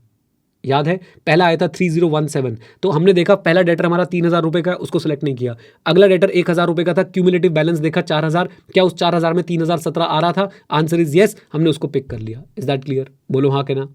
अच्छा जी, तो यही है बच्चों इसकी खास बातें। और वैल्यू वेटेड सिलेक्शन के बारे में बता दूं कि values are given weight, values are given importance. Okay, selection is done in such a way that high value item, for example invoice, have high chance of what, selection. यही line बच्चों यहाँ पे रिपीट हो रही है। Then आप क्या करते हैं, आप पहले एक स्पेसिफिक मॉनिटरी यूनिट सेलेक्ट कर लेते हैं विद इन द पॉपुलेशन, जो हमने कर लिया था 3017। Okay, for example the accounts receivable balance, आपने क्या किया, 10 लाख का एक फिगर सेलेक्ट किया, 10 लाख में से आपने फर्स्ट सैंपल सेलेक्ट कर लिया। Then auditor may then examine the particular item, for example individual balances that contain those monetary units. Okay, तो आपने पहला सैंपल सेलेक्ट किया, फिर आपने जो है अकाउंट्स रिसीवेबल का पूरा बैलेंस उठाया, और उसमें से जाके आपने जो है पिक करने शुरू कर दिए जो जो आपके सैंपल्स निकल रहे थे according to your systematic sampling. Okay, ये वाला बेनिफिट हम पहले ही पढ़ चुके हैं, यहाँ पे कवर हो गया था। Then this approach is used in conjunction with systematic method of sample selection and is most efficient when testing the selecting the items using random selection, यानी रैंडम नंबर टेबल आपको यूज करना है। हैपोजेट sampling बच्चों, 4 बातें याद रखिए। हैपोजेट sampling में क्या होता है, कोई स्ट्रक्चर टेक्निक फॉलो नहीं होती है, कॉन्शियस बायसनेस अवॉइड करने की कोशिश की जानी चाहिए। स्टैटिस्टिकल सैंपलिंग के साथ ये नहीं जुड़ेगी, ना ही स्ट्रक्चर्ड अप्रोच है, ना ही जजमेंट है, और रैंडम नंबर टेबल्स भी नहीं है। 4 बातें, कोई स्ट्रक्चर टेक्निक नहीं है, कॉन्शियस बायसनेस अवॉइड करो, स्टैटिस्टिकल सैंपलिंग के साथ यूज मत करो, कोई स्ट्रक्चर्ड अप्रोच, जजमेंट या रैंडम नंबर टेबल का यूज नहीं है। ओके, ब्लॉक सैंपलिंग बच्चों, ब्लॉक सैंपलिंग में हम लोग क्या करते हैं, ब्लॉक सैंपलिंग में हम लोग ब्लॉक सेलेक्ट करते हैं। ब्लॉक के अंदर क्या होते हैं, कॉन्टिग्यूअस आइटम्स होते हैं। कॉन्टिग्यूअस आइटम मतलब इन सीक्वेंस लगे हुए आइटम्स होते हैं। क्या ब्लॉक सैंपलिंग ऑडिट के लिए यूज की जानी चाहिए? आंसर इज ऑडिट के लिए यूज नहीं की जानी चाहिए। व्हाई? बिकॉज ब्लॉक के जो आइटम्स होते हैं उनकी कैरेक्टरिस्टिक एक दूसरे से मिलती हुई हो सकती है, लेकिन पॉपुलेशन से मिलती हो ये जरूरी नहीं है, पॉपुलेशन से काफी डिफरेंट हो सकती है। फिर से वही बात, ऑडिटर को किसके बारे में कंक्लूजन निकालना था, जल्दी बोलिए, पॉपुलेशन के बारे में निकालना था कंक्लूजन, और एक ब्लॉक को चेक करके वो पॉपुलेशन के बारे में कंक्लूजन जो है वो नहीं निकाल सकता है। Is that clear? बोलिए हाँ के ना, आ जाओ। लीजिए, इसके बाद बच्चों याद रखें, इसके साथ नुकसान क्या हो सकता है, क्लाइंट को अगर आइडिया लग गया ब्लॉक सिलेक्शन पैटर्न का, तो भाई साहब क्या हो सकता है, मटेरियल मिसस्टेटमेंट एंड डेविएशन को मैनिपुलेट कर सकता है क्लाइंट। बस एक लाइन याद रख लीजिए, क्लाइंट को अगर आइडिया लग गया किसका, ब्लॉक सिलेक्शन मेथड का, तो बेटा वो क्या कर सकता है, मटेरियल मिसस्टेटमेंट और डेविएशन को आसानी से मैनिपुलेट कर सकता है। एग्जाम्पल देना पड़ जाए तो 100 sale invoice from the sale day book in the month of September, first 100 sale invoice आपने जो है उठा लिए, या फिर आपने क्या किया, take any 4 block of 25 sale invoice. अब जब बच्चों आप 4 ब्लॉक उठाएंगे 25 सेल इनवॉइस के, हो सकता सकता है वो 25 सेल इनवॉइस जो है वो एक ही कैरेक्टरिस्टिक को रिप्रेजेंट कर रहे हो, पूरे पॉपुलेशन को रिप्रेजेंट ना कर रहे हो। Is that clear? बोलिए हाँ के ना। It is similar to non statistical sampling and ये सिंपल है, इकोनॉमिकल है, लेकिन इसमें रिस्क ऑफ बायसनेस और साथ साथ में पैटर्न एस्टैब्लिशमेंट जो है वो पाया जाता है। Risk of biasness and pattern establishment पाया जाता है। डन। लीजिए, ये होगी बच्चों आज की कक्षा। इसको हम लोग यहाँ पे आगे कर देते हैं क्या, खत्म। Bye bye. चलिए जी, तो सैम्पलिंग को बच्चों आगे बढ़ाते हैं और सैम्पलिंग में देखते हैं कि क्या क्या चीज़ें हमारे पास हैं। सबसे पहले बच्चों हमने सैम्पलिंग का जो प्रोसेस देखा था उसमें हमने क्या देखा, हमने सैंपल डिज़ाइन देखा, हमने उसमें सैंपल साइज देखा, फिर सैंपल सेलेक्ट कर लिया। अब सैंपल सेलेक्ट करने के बाद क्या क्या होगा बच्चों, ऑडिट प्रोसीजर लगाएंगे, डेविएशन और मिसस्टेटमेंट मिलेगी, उसके नेचर और कॉज को देखेंगे, मिसस्टेटमेंट को प्रोजेक्ट करेंगे और साथ साथ में हम लोग रिजल्ट्स को फिर इवेल्युएट करेंगे। ये 4 स्टेप्स बचे हुए हमारे पास। सबसे पहले बात करते हैं बच्चों परफॉर्मिंग ऑडिट प्रोसीजर। कैसे ऑडिट प्रोसीजर लगाओगे, एप्रोप्रिएट ऑडिट प्रोसीजर। बोलो बेटा कैसे, एप्रोप्रिएट ऑडिट प्रोसीजर लगाएंगे। रेड वाला एग्जांपल क्लियर है? Yes sir. तो जो सैंपल सिलेक्टेड है उस पे हम लोग एप्रोप्रिएट ऑडिट प्रोसीजर लगा देंगे, और अगर आप ऑडिट प्रोसीजर आपके एप्लीकेबल नहीं है तो रिप्लेसमेंट आइटम ढूंढेंगे, और अगर आप लोग डिजाइन ऑडिट प्रोसीजर और सूटेबल ऑल्टरनेटिव प्रोसीजर नहीं लगा पा रहे हो तो भैया मान लो उसको क्या है, वो बेवफा। डेविएशन और मिसस्टेटमेंट है भाई, डेविएशन और मिसस्टेटमेंट है, और फिर हम लोग उस डेविएशन और मिसस्टेटमेंट के नेचर और कॉज को जो है हम लोग एनालाइज करेंगे। याद रखिए, डेविएशन वर्ड किसके लिए यूज होता है, deviation word everyone in the chat box, internal control के लिए, और मिस स्टेटमेंट बच्चों फाइनेंशियल स्टेटमेंट्स के लिए यूज होता है, फाइनेंशियल स्टेटमेंट्स के लिए, आपके अकाउंट्स के लिए। अच्छा जी, then nature and cause of deviation, पहली लाइन तो इसमें निकाल दी इन्होंने, investigate nature and cause of the deviation और मिस स्टेटमेंट आइडेंटिफाइड।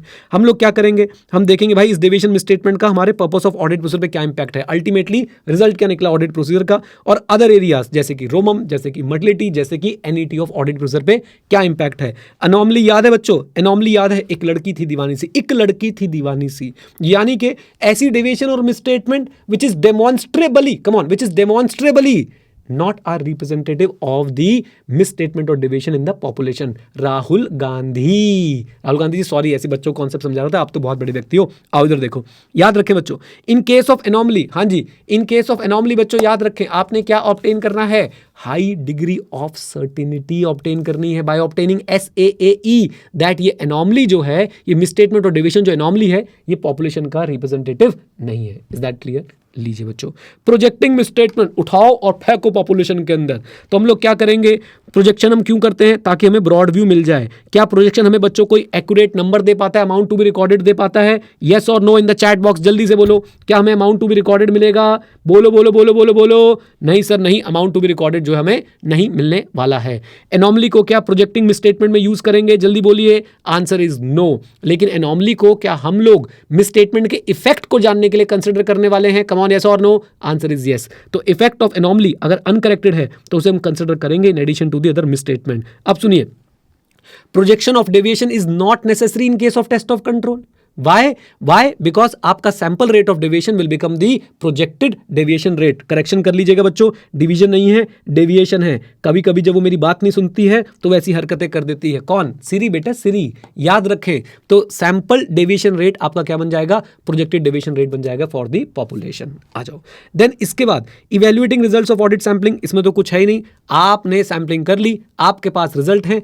अब आप देखिए whether you are able to get a reasonable basis for the conclusion about the entire population. Why? Because what was the objective of the sampling? To draw the conclusion about the entire population. Done? अच्छा जी, इसके बाद बच्चों आ जाओ, study mat में ले चलता हूं आप लोगों को। क्या बच्चों सैम्पलिंग रिस्क को नाम की कोई चीज है? हाँ जी, सैम्पलिंग रिस्क नाम की चीज है। और सैम्पलिंग रिस्क से क्या एरोनियस कंक्लूजन हो सकते हैं? हाँ जी, बिल्कुल हो सकते हैं। सबसे पहली बात तो सैम्पलिंग रिस्क क्या होता है, आ जाओ जरा मेरे साथ, एवरीवन।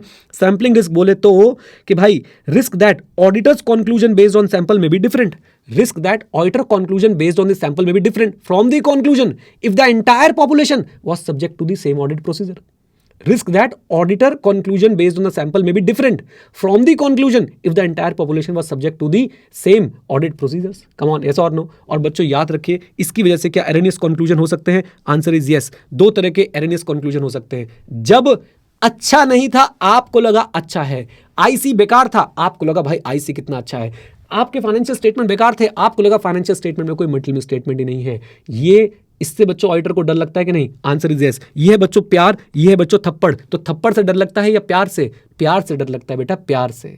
समझे कि नहीं समझे? कम ऑन, मैं क्या कहना चाहता हूं बेटा, अगर इंटरनल कंट्रोल अच्छे नहीं थे, आपको लगे अच्छे, रिस्क ऑफ ओवर रिलायंस हो जाएगा, रिस्क ऑफ ओवर रिलायंस हो जाएगा, ऑडिट इनइफेक्टिव हो जाएगा। मैं क्या कहना चाहता हूं, फाइनेंशियल स्टेटमेंट में गलतियां ही गलतियां थी, आपको नहीं मिली, आपके सैंपल में नहीं मिली। अगेन बच्चों, यहां पे रिस्क ऑफ इनकरेक्ट एक्सेप्टेंस हो जाएगा, इनकरेक्ट एक्सेप्टेंस, और आपका ओपिनियन गलत होने के चांसेस हो जाएंगे। ऑडिटर बच्चों इसी तरह के एरनियस कंक्लूजन से अपने आप को कंसर्न रखता है, क्योंकि इफेक्टिवनेस से फर्क डालता है और इनएप्रोप्रिएट ओपिनियन आ जाता है। कम ऑन, बोल दो हाँ के ना। अच्छा जी, थप्पड़ क्या है? थप्पड़ का मतलब क्या है सर? देखो बेटा देखो, टेस्ट ऑफ कंट्रोल आपको लग रहे हैं बेकार है, लेकिन एक्चुअली में अच्छे हैं, कोई बात नहीं, अंडरलाइंस है, काम ज्यादा करना पड़ेगा। सब्सटैंटिव प्रोसीजर, फाइनेंशियल स्टेटमेंट आपको लग रहे हैं बेकार है, लेकिन एक्चुअली में अच्छे हैं, कोई बात नहीं, ज्यादा काम करना पड़ेगा, कर लेंगे, सह लेंगे थोड़ा सा, कोई टेंशन की बात नहीं है। तो सुनिए, test of control less effective लग रहे हैं then they actually are. Test of detail में मटेरियल में स्टेटमेंट एग्जिस्ट करती है, आपको ऐसा लग रहा है, एक्चुअली में इनफैक्ट इट डज नॉट। तो इस तरह का एरनियस कंक्लूजन किस पे इंपैक्ट डालता है? एफिशिएंसी पे इंपैक्ट डालता है। आपको एडिशनल वर्क करना पड़ेगा और आपके कंक्लूजन्स को आपको प्रूव करना पड़ेगा, पुराने वाले गलत है। मैनेजमेंट क्या बोल रही है? अमित शाह बन के जान लगा देंगे, याद है कि नहीं? आ जाओ बेटा। तो ये हमारा टॉपिक यहाँ पे कंप्लीट हो जाता है, और इसके बाद बच्चों हमने आज क्या और बातें पढ़ी हैं वो भी आपको बता देता हूँ। आइए जरा बुक में चलते हैं। इसके बाद हमने एक छोटू टॉपिक और पढ़ा था, टॉलरेबल रेट ऑफ डेविएशन और टॉलरेबल मिसस्टेटमेंट। दो छोटे छोटे से प्यारे प्यारे से टॉपिक है। मिसस्टेटमेंट हमेशा बच्चों किस में होगा? कम ऑन, मॉनेटरी अमाउंट में होगा। तो टॉलरेबल मिसस्टेटमेंट वो मॉनेटरी अमाउंट है जो ऑडिटर ने सेट किया है, जो ऑडिटर ने सेट किया है, और ऑडिटर ये इसके बारे में एश्योरेंस चाहता है कि भाई साहब हमारी जो एक्चुअल मिसस्टेटमेंट है इसे एक्सीड ना कर जाए। It is a monetary amount set by the auditor. Auditor will obtain reasonable assurance with respect to this amount that actual misstatements are not exceeding the tolerable misstatement. ऐसे ही बच्चों tolerable rate of deviation, tolerable rate of deviation वो rate of deviation है internal control में जो auditor ने determine किया है, जिसके बारे में ऑडिटर क्या ऑब्टेन करना चाहता है? एप्रोप्रिएट लेवल ऑफ एश्योरेंस, कि भाई साहब कहीं actual rate of deviation exceed ना कर जाए। किससे? टॉलरेबल रेट ऑफ डेविएशन से। Is that clear? बोल दो हाँ के ना। यस सर, बिल्कुल सर। आ जाओ बच्चों। देन इसके बाद भी बच्चों हमने एक मिसकेलेनियस टॉपिक कंप्लीट कर लिया, और वो मिसकेलेनियस टॉपिक क्या बोलता है? वो मिसकेलेनियस टॉपिक बोलता है factors that should be considered for deciding the extent of checking on sampling plan. Sampling plan में आप एक्सटेंट कैसे डिसाइड करने वाले हैं? जीरो धा मतलब क्या बेटा? साइज, उसके बाद आईसी, उसके बाद अकाउंटिंग सिस्टम, और उसके बाद tolerable error range, and finally बच्चों हमारे पास क्या आता है? डिग्री ऑफ, हाँ जी, डिग्री ऑफ व्हाट? कॉन्फिडेंस। हाँ जी, डिग्री ऑफ डिजायर्ड कॉन्फिडेंस। वो देखा कौन है कोने में? याद है? एश्योरेंस। ओके, आप कॉन्फिडेंस लिख के आना, मतलब आपको पता होगा कि गलत लिख रहा हूं, बेकार शब्द का इस्तेमाल कर रहा हूं, लेकिन कोई टेंशन नहीं है। सोचो बच्चों, अगर किसी बच्चे के मार्क्स इस बात पे कटेंगे उसने कॉन्फिडेंस की जगह पे एश्योरेंस लिखा हुआ, मैं कहूंगा भाई जबरदस्ती प्रॉब्लम तू क्रिएट करके आया। कॉन्फिडेंस लिख के आना भाई, जब बताया तुम्हें मास्टर ने, आईसीआई बोला लिखो तो लिखो, बात खत्म। भाई ने बोला करने का तो करने का। Is that clear? बोलो हाँ के ना। आ जाओ जी। सर ऐसा हो सकता है कि? मैं कहता हूं ऐसा होता होगा बच्चों, ऐसा होता होगा। और आप बताओ, आईसीआई के आगे फिर कोई बोल सकता है क्या? आईसीआई भाई नहीं बोल सकता, भाई नहीं बोल सकता, ठीक है ना। चलो भाई, तो यहाँ पे आके बच्चों हमारी आज की रिवीजन खत्म होती है। दो मिसलेनियस टॉपिक बच्चों, स्टैटिस्टिकल, नॉन स्टैटिस्टिकल सैम्पलिंग, और साथ साथ में एक दो प्यारे प्यारे टॉपिक इसके अंदर और छुपे हुए हैं, वो भी मैं आपको कंप्लीट करा दूंगा। ओके, बोल दो हाँ के ना। Yes sir, please sir. Okay sir, okay. आ जाओ जी, हम लोग जल्दी से रिवीजन कर लेते हैं। किसकी? आपकी स्टैटिस्टिकल सैम्पलिंग और नॉन स्टैटिस्टिकल सैम्पलिंग की। Statistical sampling, non statistical sampling, दो अप्रोचेज हैं सैम्पलिंग को लेके। नंबर 1, ये बहुत इंपॉर्टेंट है जो याद रखना है कि स्टैटिस्टिकल सैम्पलिंग की दो characteristic, random selection of sampling unit and use of probability theory. Use of probability theory किस लिए? सैम्पलिंग रिस्क को मेजर करने के लिए, सैम्पल रिजल्ट्स को इवेल्युएट करने के लिए, राइट। अब अगर मैं जजमेंटल सैम्पलिंग या नॉन स्टैटिस्टिकल सैम्पलिंग की बात करूं तो इसमें यही प्रॉब्लम है कि भाई साहब इसके अंदर कैरेक्टरिस्टिक नहीं होती सिलेक्शन स्टैटिस्टिकल सैम्पलिंग वाली, यानी रैंडम सिलेक्शन नहीं होता और प्रोबेबिलिटी थ्योरी का यूज नहीं होता है। ओके, अच्छा जी। Then mathematical statistical methods use होते हैं किस लिए? हर चीज़ के लिए, चाहे वो सैंपल का सिलेक्शन हो, चाहे वो सैंपल का एनालिसिस हो, चाहे वो उसके बाद सैंपल का प्रोजेक्शन हो, चाहे फिर उसके बाद जो है आपका प्रॉपर कंक्लूजन ड्रॉ करने की बात हो, तो सारी चीज़ें जो है मैथमेटिकल स्टैटिस्टिकल मेथड से की जाती हैं।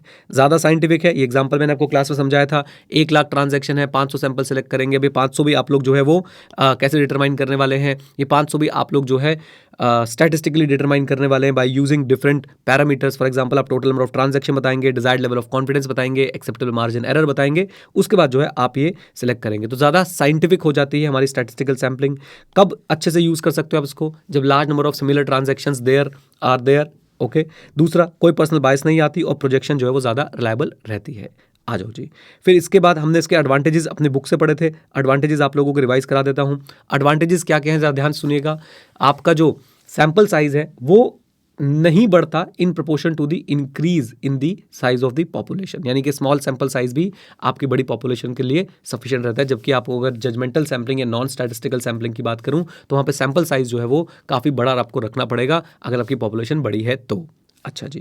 देन मोर ऑब्जेक्टिव मोर डिफेंसिबल, यानी कि बायसनेस कम होती है और कल को आपके ऊपर अगर क्वेश्चन उठेंगे तो आप लोग जो हैं उन क्वेश्चंस को अच्छे से आंसर कर सकते हैं। अगर आपने स्टैटिस्टिकल सैम्पलिंग करी है अपने आप को डिफेंड कर सकते हैं, राइट। उसके बाद सैम्पल साइज आपको ये साइंटिफिकली कैलकुलेट करके देते हैं according to the sampling risk you are willing to take.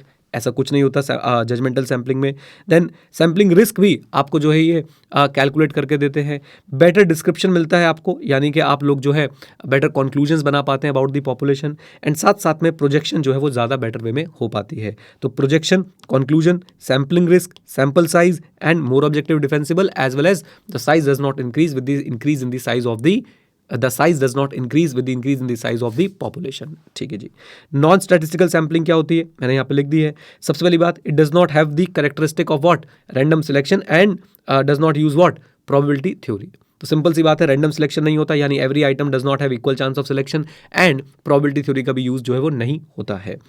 Sample size, sample जो है वो पर्सनल एक्सपीरियंस पे डिटरमाइन किए जाते हैं, नॉलेज ऑफ ऑडिटर के हिसाब से डिटरमाइन किए जाते हैं। अप्रोच काफ़ी सिंपल है। सैम्पल ट्रू रिप्रेजेंटेटिव हो सकता है ना भी हो, या यूं बोल लीजिए कि सैम्पल के ट्रू रिप्रेजेंटेटिव ना होने के चांसेस ज़्यादा है।